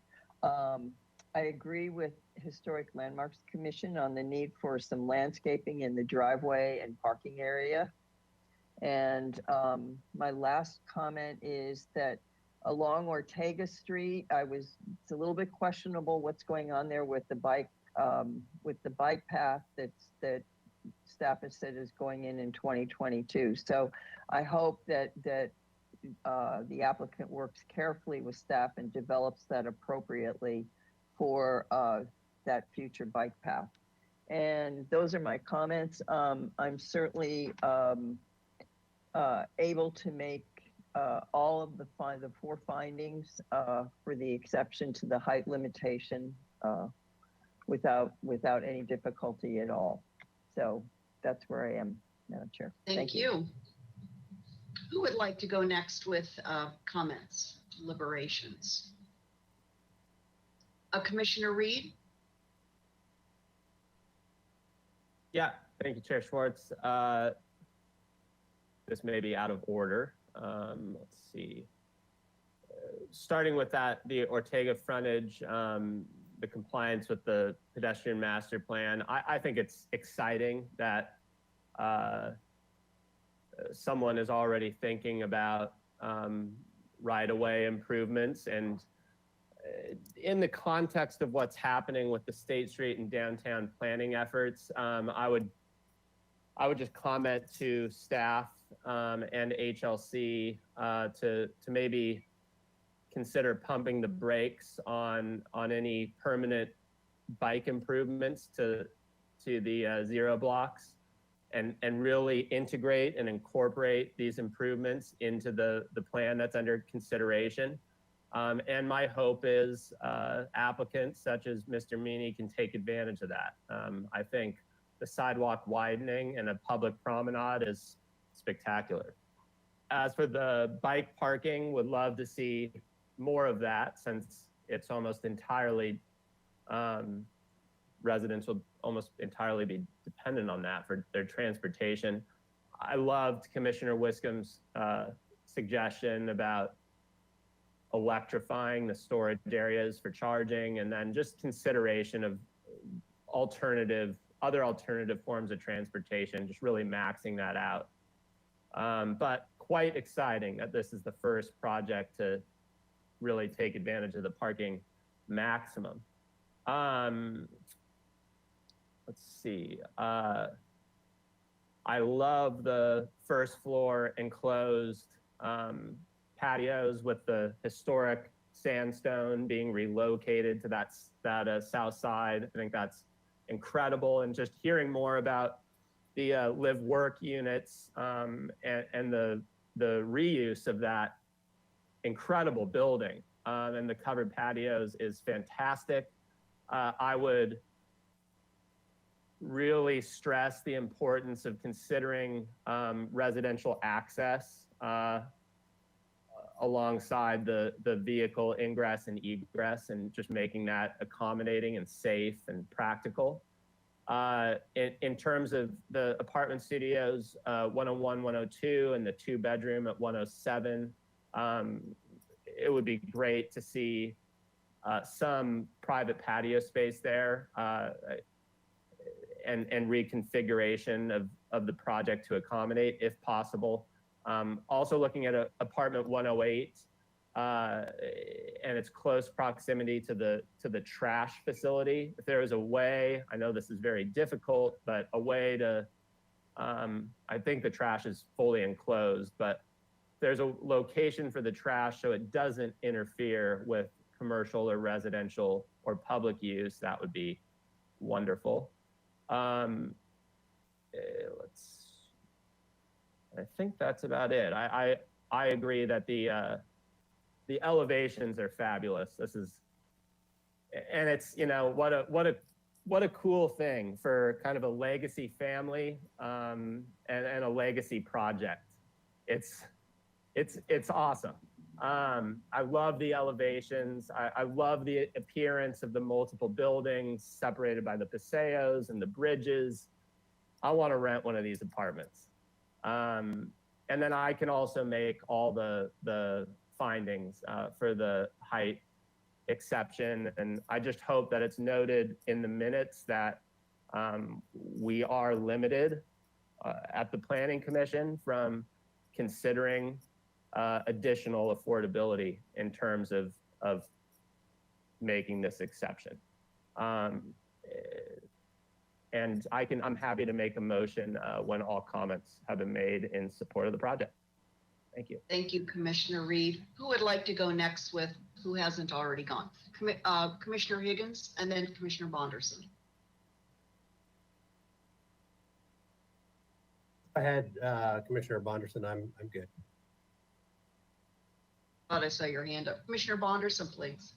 Yes, thank you, Madam Chair, and thank you, Commissioner Higgins. I'll go ahead and go first, and if you'd like to take over next, the floor is passed over to you.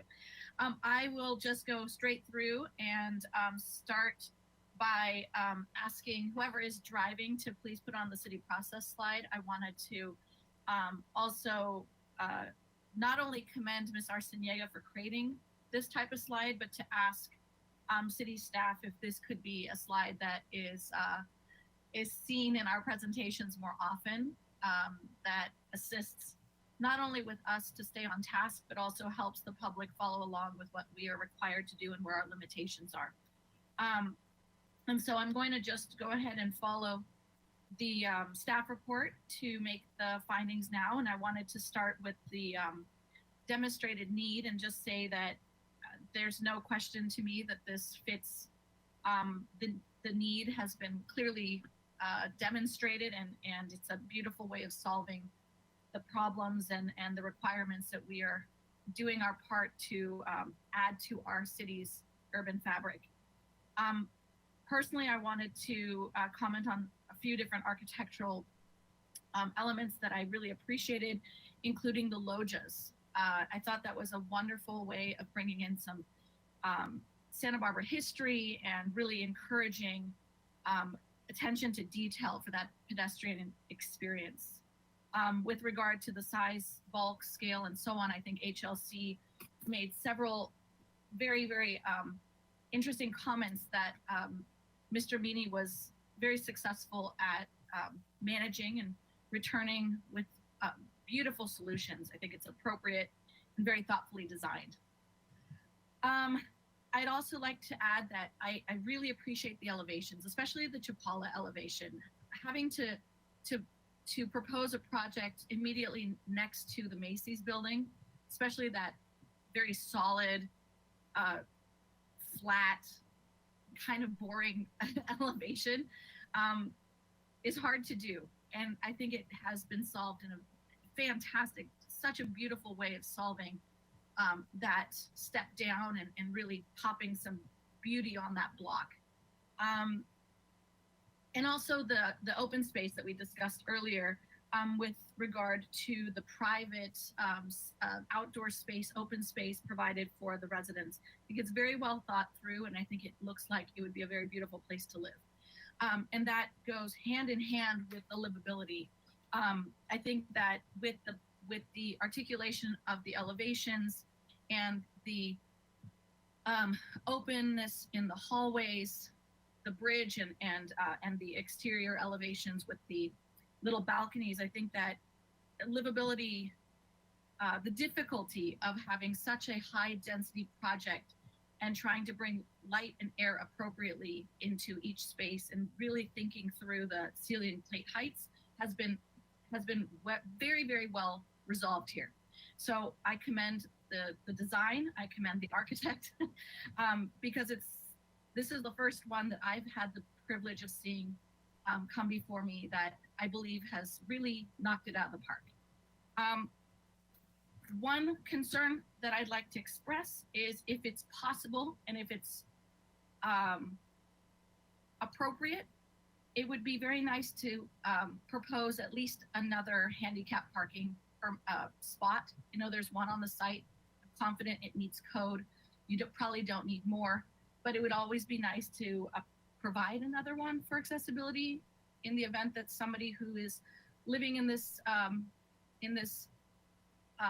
complex may need it on a temporary or a permanent case. I would also like to support the idea of increasing the bicycle parking spots, and electric bicycle design as well. If you could design more parking spots for both more bicycles with and without electricity. And then lastly, with this here, I wanted to also mention, as far as livability is concerned, I hope that the introduction of housing doesn't endanger nightlife. And I know that that's not something for government to interfere with, but it is something to think about since it will likely come up. It came up in a public comment. And just to remind ourselves that people have the choice of where they choose to live. So for any reason you don't want to live upstairs from a nightclub, then you probably have to look elsewhere for your housing.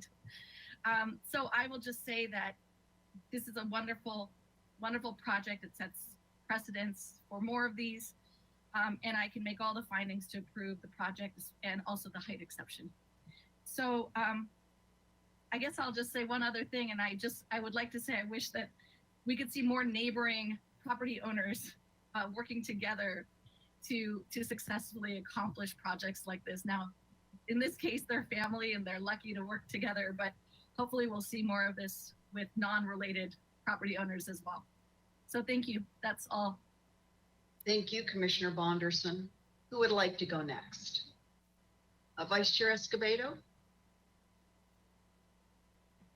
Thank you, Madam Chair. I'll be brief, but I'm going to start with the staff presentation, and I know it's been highlighted by both Commissioner Wickham and Commissioner Bonderson.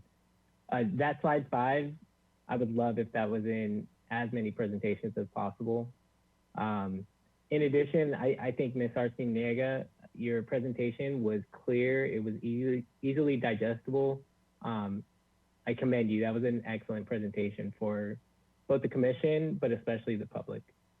As it relates to the project, I think this is a very thoughtful project. I enjoy the fact that it is built for the pedestrian. It is going to be interesting when this project is built, being the first with no parking. I think that it is a gorgeous building. It's going to be a very beautiful thing to add to that downtown area. And in regards to comments that were made, I am in support of adding more bike parking, having the electric bike infrastructure in the bike parking storage area. And then only comment I would make is, if possible, battery storage. I think it just makes sense for our area, how we're susceptible to whether it's power safety, power shutoffs, or public safety power shutoffs, or just losing energy due to wildfires. So once again, I can make all the findings, and this is just a beautiful project. So thank you, Madam Chair. Thank you. Commissioner Higgins, I think do you have additional comments of any sort or no? No. I just want to make sure I didn't overlook anybody. Doesn't anybody else have any follow on? Make a motion or second, so go for it. Ms. Carmini, you can turn off your webcam at this time. Thank you so much. We're deliberating among ourselves. Commissioner Lodge, please, and then I'll make my comments.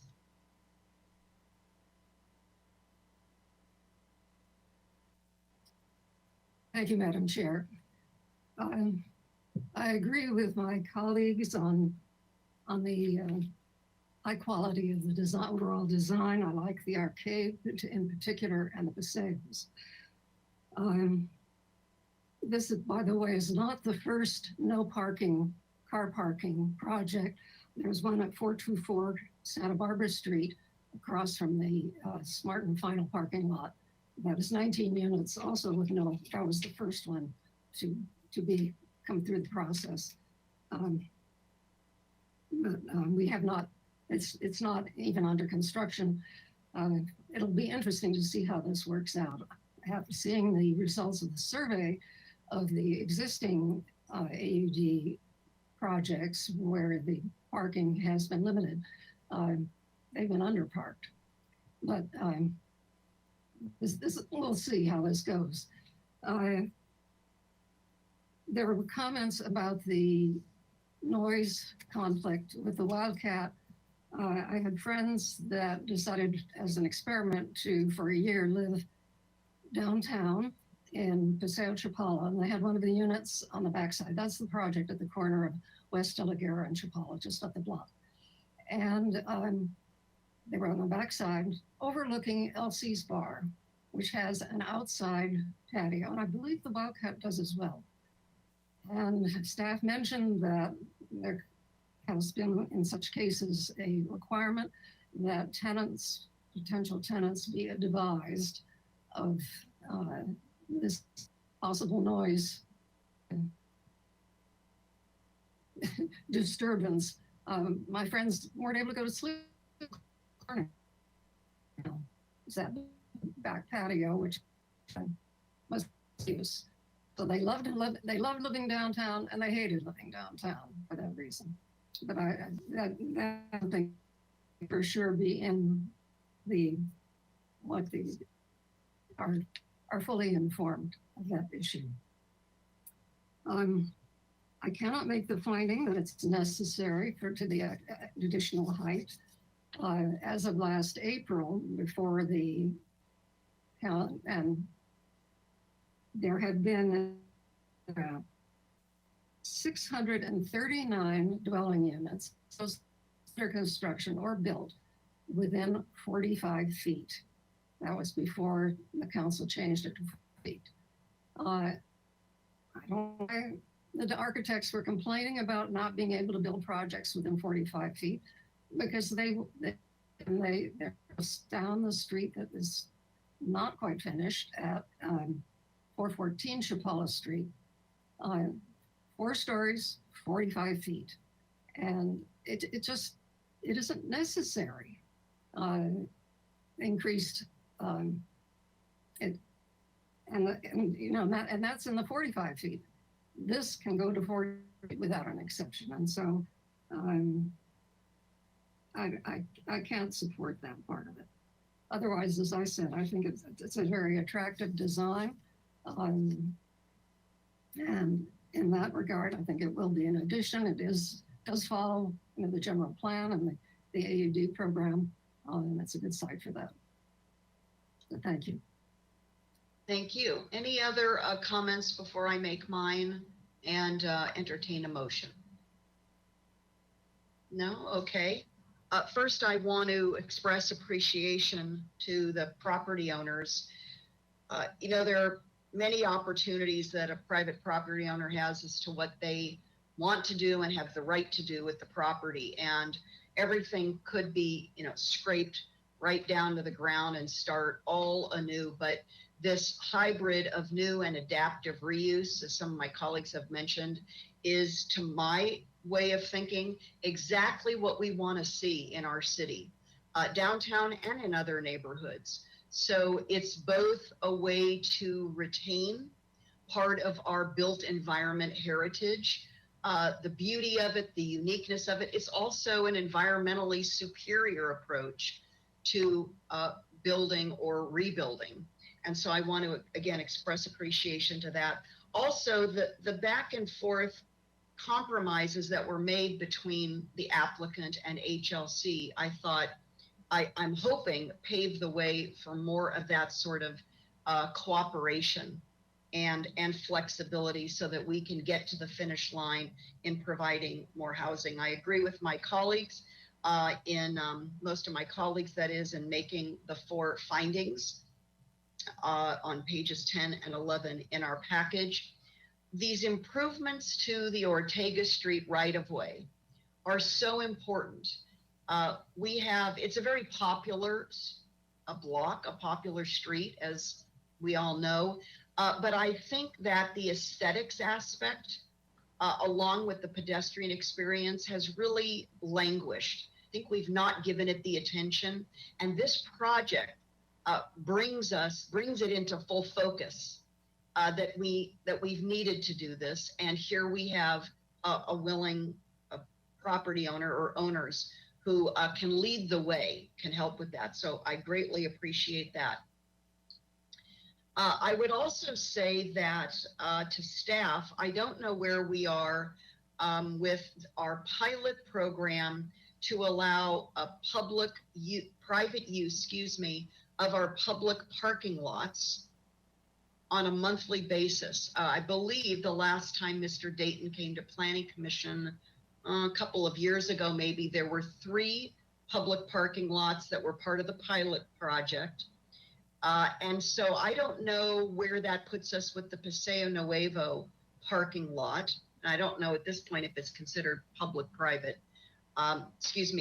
Yeah, I guess in that partnership, since we own the land underneath the parking lot. But the last piece of data I received from transportation planning, we have plenty of unused parking spaces in that parking structure. And so if there's any way to forge an agreement, and I don't know if that's to Mr. Meany and his family and the leaseholder of the Paseo Nuevo parking structure, maybe you pursue that to see if there are some spaces over there that you could offer at a monthly rate to the tenants should they need parking. That certainly would be the most convenient parking. You just walk right across the street. Let's see. What else would I like to mention? The mix of units. I myself, and I don't usually comment on my residential experience over the many years, but for the years I lived in San Francisco, I lived in quite a variety of neighborhoods and types of units. And I think that's what's important this goes to livability.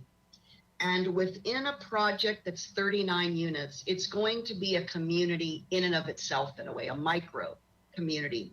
So to the extent that those who are renting the smaller units feel that they are of shared, how should I put this? Sort of on an equitability perspective. Yes, the units are smaller, they will be paying less, but they are of the same level of appreciation as tenants, as community members. So I think that what I heard from Mr. Meany is going to strike that balance in terms of the beauty of the design, the light, air, ceiling height, and I commend you for that, because that is not always the case with these multi-unit housing projects where you have the smallest, the least square footage to the largest, the street level, first floor, all the way up to the top floors. And I think, I sense that you have that commitment, Mr. Meany, and that your family appreciates that. Thank you again to the Meany family. So many other options you had, but I can tell you're deeply invested in the community. And I think this is going to be a wonderful sort of anchor change to downtown. We've been needing this for so long, and now the policies are in place that the council has approved, and there was just this private opportunity to redevelop. So with that, I don't have any other comments. I'll look to my colleague. I think it was Commissioner Reed who wanted to make a motion.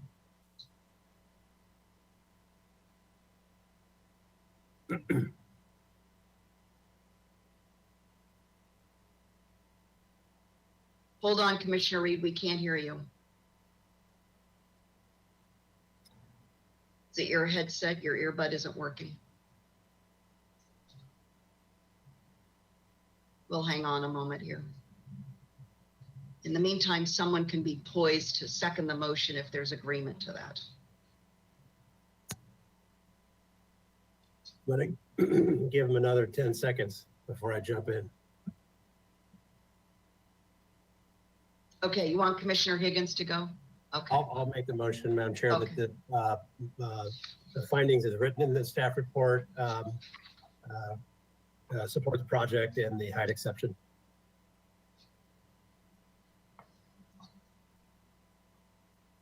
It's not Is not there a very many second? words. Second. Second. Is there a second to that motion? I can second that motion. Second it. I think Commissioner Escobedo won that mini race there. And how about discussion on the motion? Commissioner Wiscombe, I think did you have your hand up to comment on the motion? No. I know that separate from the motion, staff and the applicant heard various recommendations that we made. So that's for the record and for them to take back as they continue to work on the project. So any other discussion on the motion? There's been a first by Higgins, a second by Bonderson. I think it was Commissioner Escobedo. Oh, sorry, Vice Chair Escobedo. My apologies. That's okay. Okay, so we have Higgins, Escobedo. Any particular comments in terms of discussion before we go to a voice vote that I'm going to ask Ms. Fennessy to do for us? No? Okay, Ms. Fennessy, would you please join us for a voice vote on the motion? Thank you, Chair Schwartz and Commissioners. I will now start the roll call vote. Vice Chair Escobedo, Yes. Commissioner Bonderson, Yes. Commissioner Higgins, Yes. Commissioner Lodge, No, no. Commissioner Reed,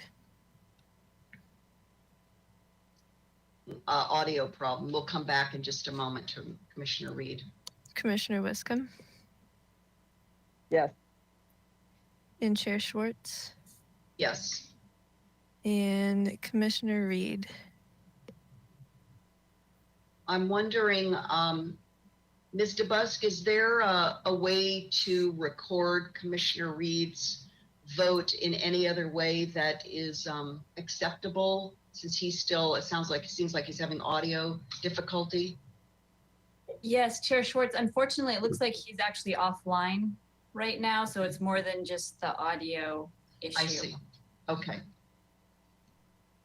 So how would you recommend we record that since he is technically unable to vote, Ms. DeBusk?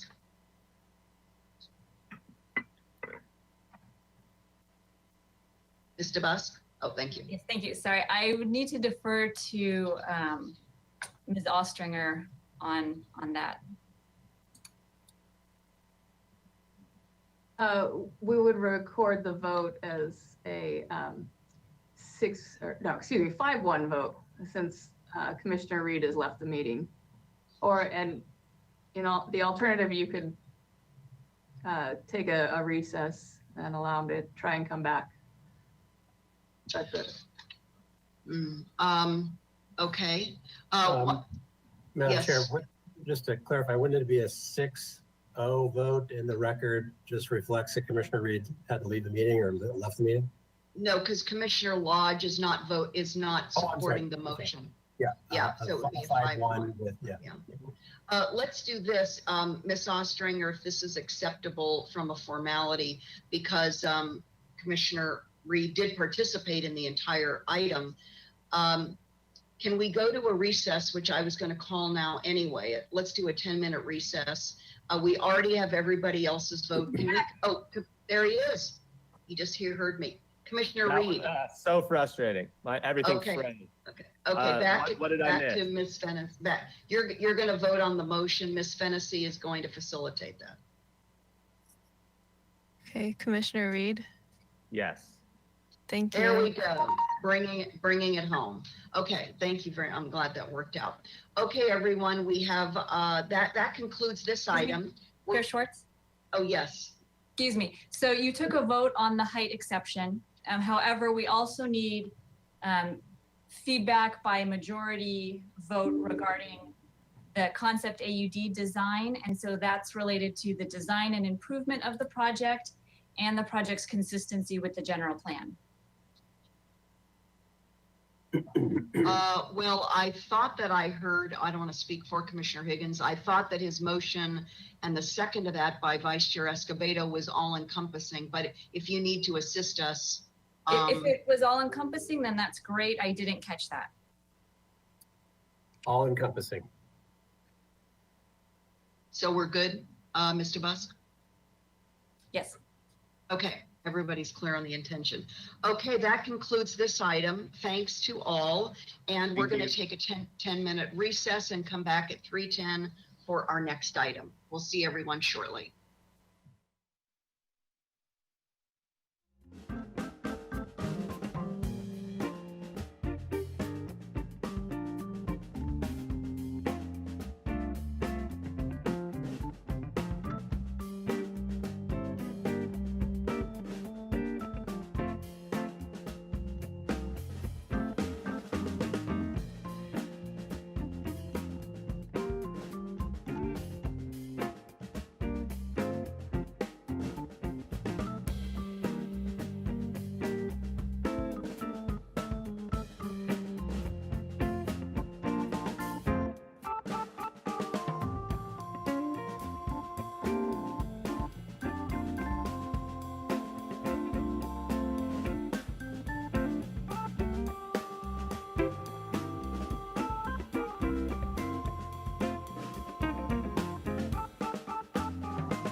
Just see who from staff. There's Mr. Naras. Is Mr. Gullett also joining us, Mr. Naras, or are you going to be making the sole presentation to us? There's Mr. Gullett.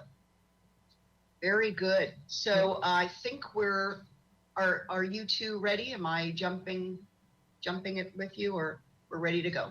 Ready to go, yes. Okay, very good. Welcome, Mr. Naras. Thank you. Thank you, Chair Schwartz and members of the Planning Commission. I am here to present the unused, withdrawn, and expired small addition floor area for years 2019 and 2020. Next slide. The Planning Commission is here to allocate the 26,879 square feet that was unused to of small addition that was unused to either the community benefit category and or the small addition category. We also want the Planning Commission to consider recommending automatic annual allocations to City Council. Next slide. A little history about this small additions and the non-residential growth management. It first started with Measure E, which was approved by the voters in 1989 and adopted in 1990, which allowed up to 3 million square feet of square footage to be, of non-residential square footage to be built in the city. And that was sunsetted in 2010, but it was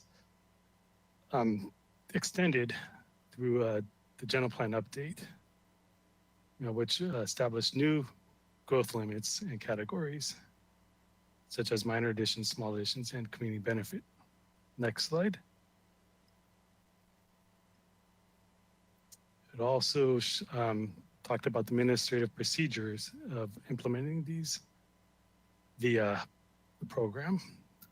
And one of the procedures is for PC to determine whether expired small additions to be allocated to community benefit and or small addition, back to small additions.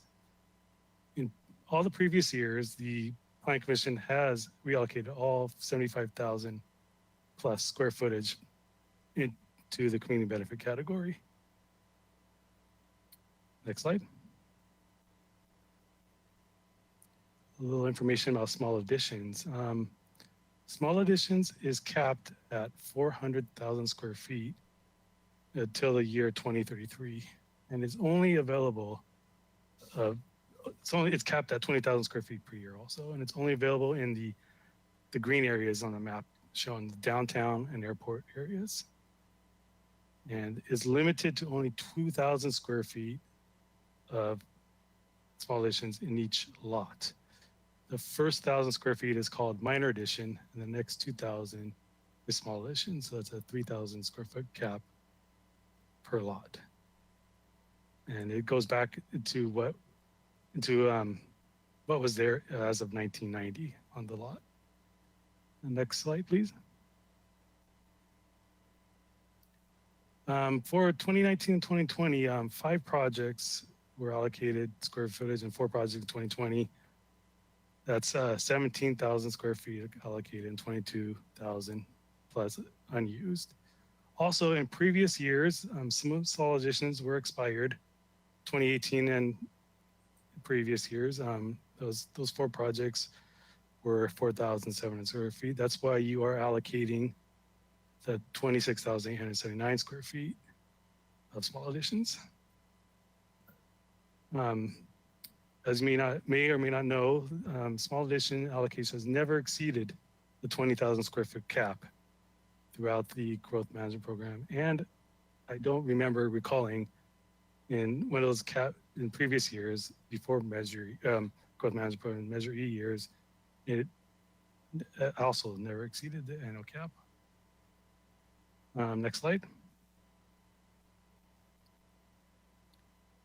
Here's a list of the different projects that were allocated small additions. This is also in the packet. I won't go through them all, but you can see them all here. The different type of projects, different reasons for being allocated. Next slide. We also little information about community benefit. This has a cap of 600,000 square feet to year 2033. And there are 3 different categories of community benefit. They are the community priority category, which are nonprofits, museums, health clinics, and the like. Economic development projects. These are projects that would strengthen local economy, create jobs, and increase revenue base. And the new vehicle sales projects. These are projects that are in the Hope Hitchcock automobile dealership area. And these projects are allocated by City Council. Next slide. There have been 9 projects that have been allocated so far since 2013. And these are them. They're different projects. In the early years, there were some vehicle projects. And in later years, we have some new clinics, Westside Clinic, Care Clinic, and a pediatric medical office, were the 3 new projects since last time I was here. And these were allocated in 2020. You can see the bottom there, the total allocations are 189,000 square feet of the 600,000 plus the 75,000 square feet that was reallocated. Next slide. Oh, here's what I was just talking about. The 600,000 originally assigned plus the 75 plus that was reallocated to community benefit. You see how much is left over as of July 2021, 486,000 is left over for community benefit through 2033. Next slide. Well, we recommend that the Planning Commission allocate the 26,879 square feet to either the community benefit and or the small addition category. And we also would like you to discuss considering recommending the automatic annual allocations to City Council. This concludes the presentation. Thank you. Thank you, Mr. Norris. I'm going to ask Ms. DeBusk if we have any public commenters, and if we do, ask my colleagues to come online.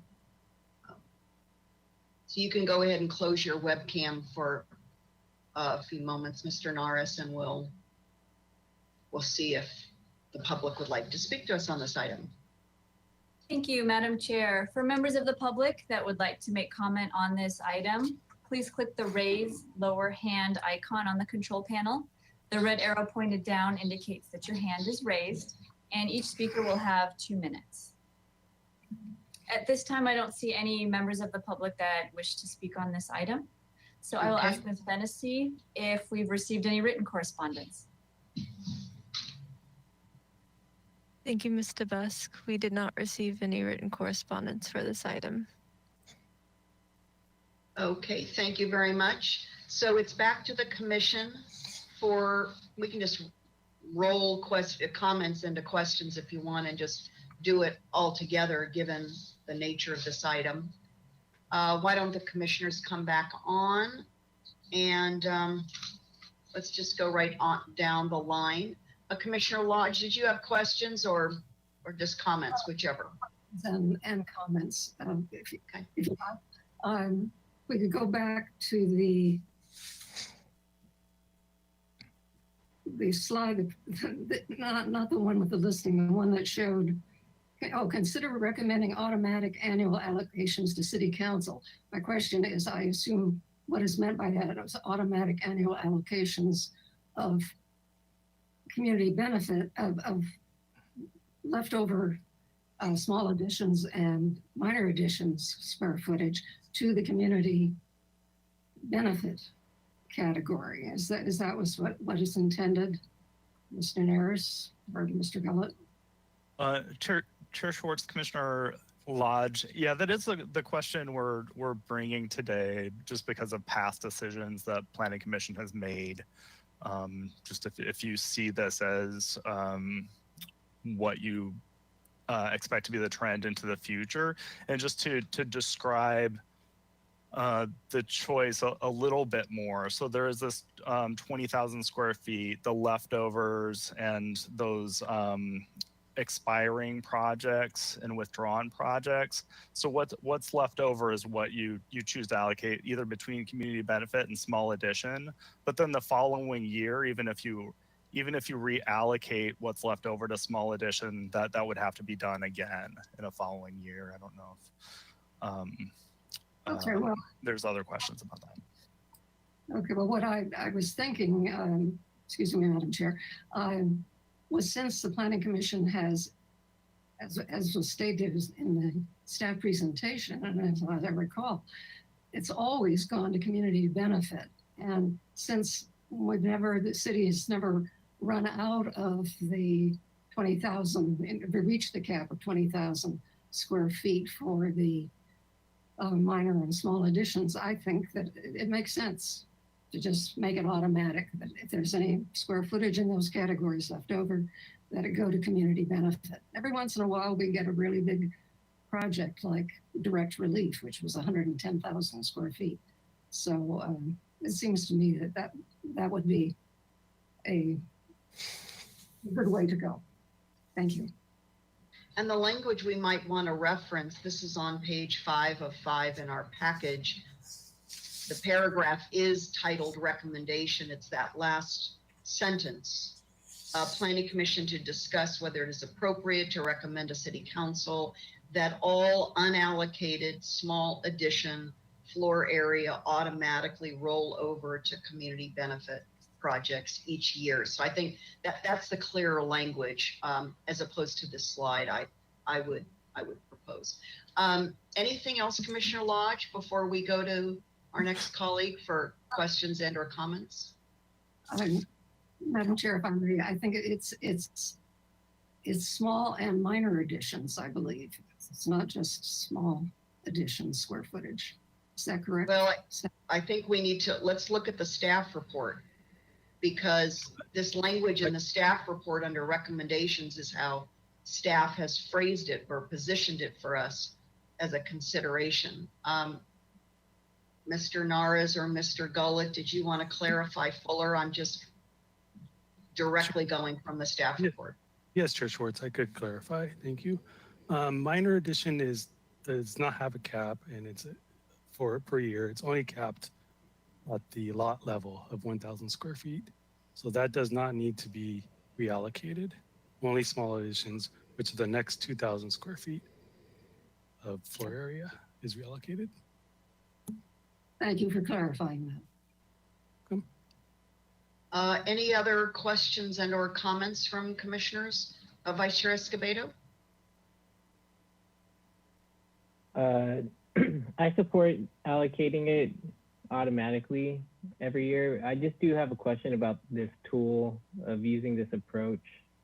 And Mr. Gullett or Mr. Naras, is this a normal tool that cities, like most cities, use in their planning process for something under the category of small addition or community benefit? And then a follow-up is, how did we come up with the numbers 600,000 between start to 2033, I think it was, and then yeah, I'm interested in that.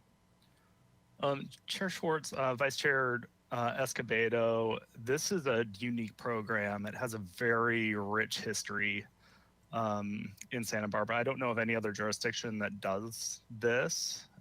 This program I brought up in conversations about RHNA and jobs housing balance to state planning staff and regional planning staff.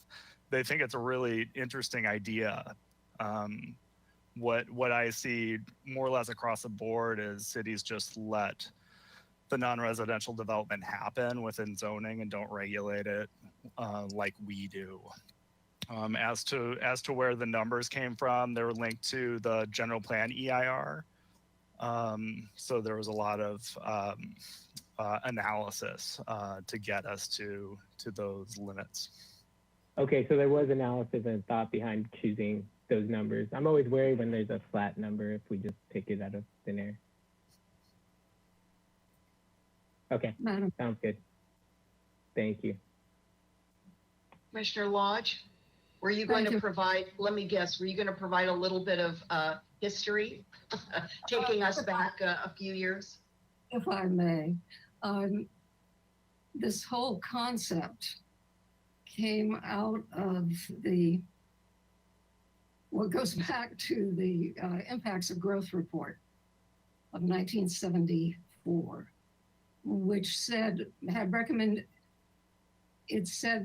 if the city is going to regulate the number of housing units, which the council subsequently did in 1975 by reducing the density allowed in multiple zones, it had to look at the same time at reducing the amount of job creation potential that there was, because the city was already in a jobs housing imbalance.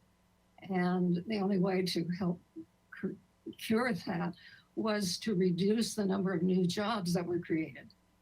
And this was what staff Dave Davis and other members of the planning department came up with. It became a ballot measure. It was in the charter. That was in the charter.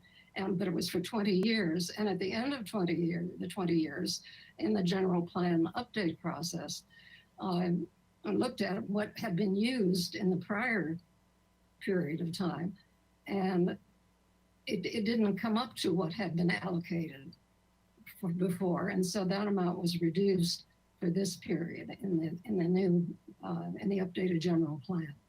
So it is all part of an effort to keep some kind of, at least not make the jobs housing imbalance a lot worse than it is. Thank you for that context. I appreciate that. You're welcome. Other questions, comments? Commissioner Reed. Yep, Chair Schwartz, I would support Commissioner Lodge's comments and make the recommendation for automatic annual allocations. No questions. Okay. No other questions or comments from my colleagues? I don't have any myself. Okay. So we're going to go with that recommendation. Ms. DeBusk, could you join us just to, I think it's you or even Ms. Ostranger, as to whether or not there's a particular format that you'd like us to use for putting forward this recommendation, other than a traditional motion and a second and a vote? Thank you, Chair Schwartz. I think that a traditional motion will work for this item. Okay. Thank you. Thank you. Commissioner Wiscombe. Madam Chair, I'd be happy to make a motion that we allocate the 26,879 square feet of unused small addition floor area to the community benefit category, and that we recommend automatic annual allocations to City Council in the future. Second the motion. Under discussion, I just have a question to staff. You heard me read directly from the staff report, which is different language that's on this PowerPoint slide. Do we need to use the language in the staff report on page 5 of 5? Recommend to City Council that all on. Yes. Madam Chair, I'll be happy just to amend my motion if the seconder agrees that that the Planning Commission recommends to City Council that all unallocated small addition floor area automatically roll to the community benefits project. I agree. Okay, very good. Any discussion on that amended motion? No? Okay. Ms. Fennessy, could you please join us for a voice vote?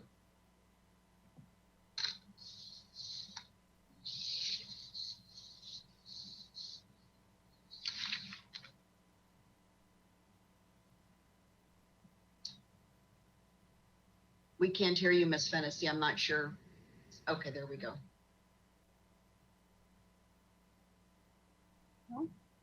We can't hear you. Maybe, is it your headset?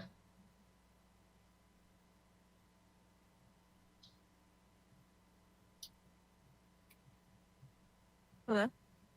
Yes, we can hear you now. Thank you. Commissioner Bonderson, Yes. Vice Chair Escobedo, Yes. Commissioner Lodge, Yes. Commissioner Reed, Yes. Commissioner Wiscombe, Yes. and Chair Schwartz. Yes. Thank you. Motion passes. Thank you, Ms. Fennessy. Now we're going to go to our administrative agenda, last section of our hearing today, for committee and liaison reports. Commissioner Higgins has needed to excuse himself for this, so no staff hearing officer liaison report. Any other committee or liaison reports today since our last hearing? No, I don't see any hand raises. Okay. Yeah, oh, Commissioner Lodge.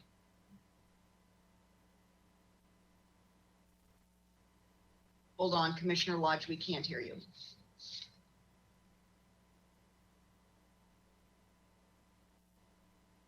There we go. I assume we've all seen this, but in case anyone hasn't, and seen the reports on this, Historic Landmarks Commission, and reviewing the proposals from Public Works on changes to the Mission Creek Bridge at Mountain Drive and Mission Canyon Road, where they had thoroughly expressed no interest in making any changes to the bridge itself.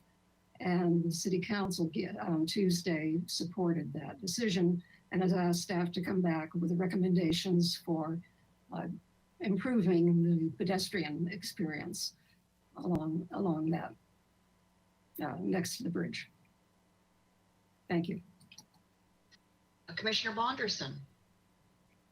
Thank you, Madam Chair. I wanted to just let everyone know that the State Street Advisory Committee met for the very, very first time yesterday evening from about 4 to 6 p.m. And that meeting was ultimately just used as an introduction.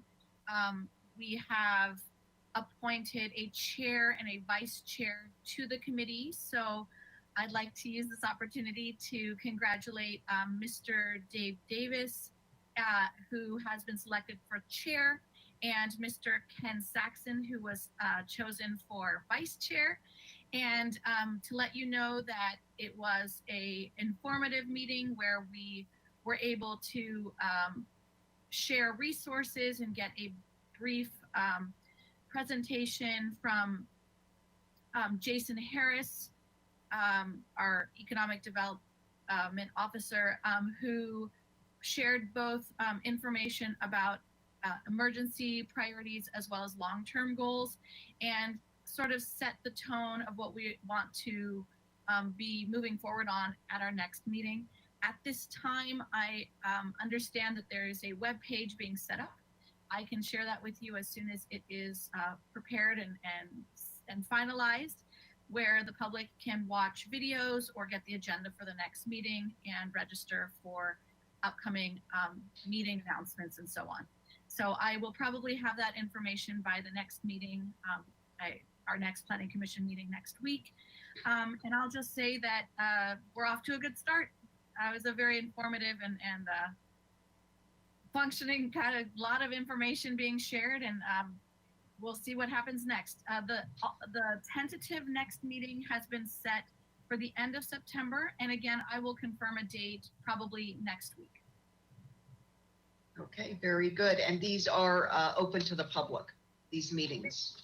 They are, and I would certainly encourage anyone who's listening and interested to start paying attention and logging in and commenting, because we're only as strong as the community, and so it's really wonderful to have everyone participate. Great, thank you so much. Commissioner Reed? Yeah, Chair Schwartz, not a lot to report from downtown parking other than staff is working tirelessly on the enforcement of the sidewalks, tables, and chairs. And it's been a successful effort, save a couple holdouts that should be resolved soon. So it's just a big drain on staff resources, but they've almost completed that. Thank you for that update. Any other updates? I don't see any. Okay, very good. With that, it's 3:36 by my clock, and our hearing is adjourned for today. See you all very soon. Please stay safe, stay well. Bye-bye.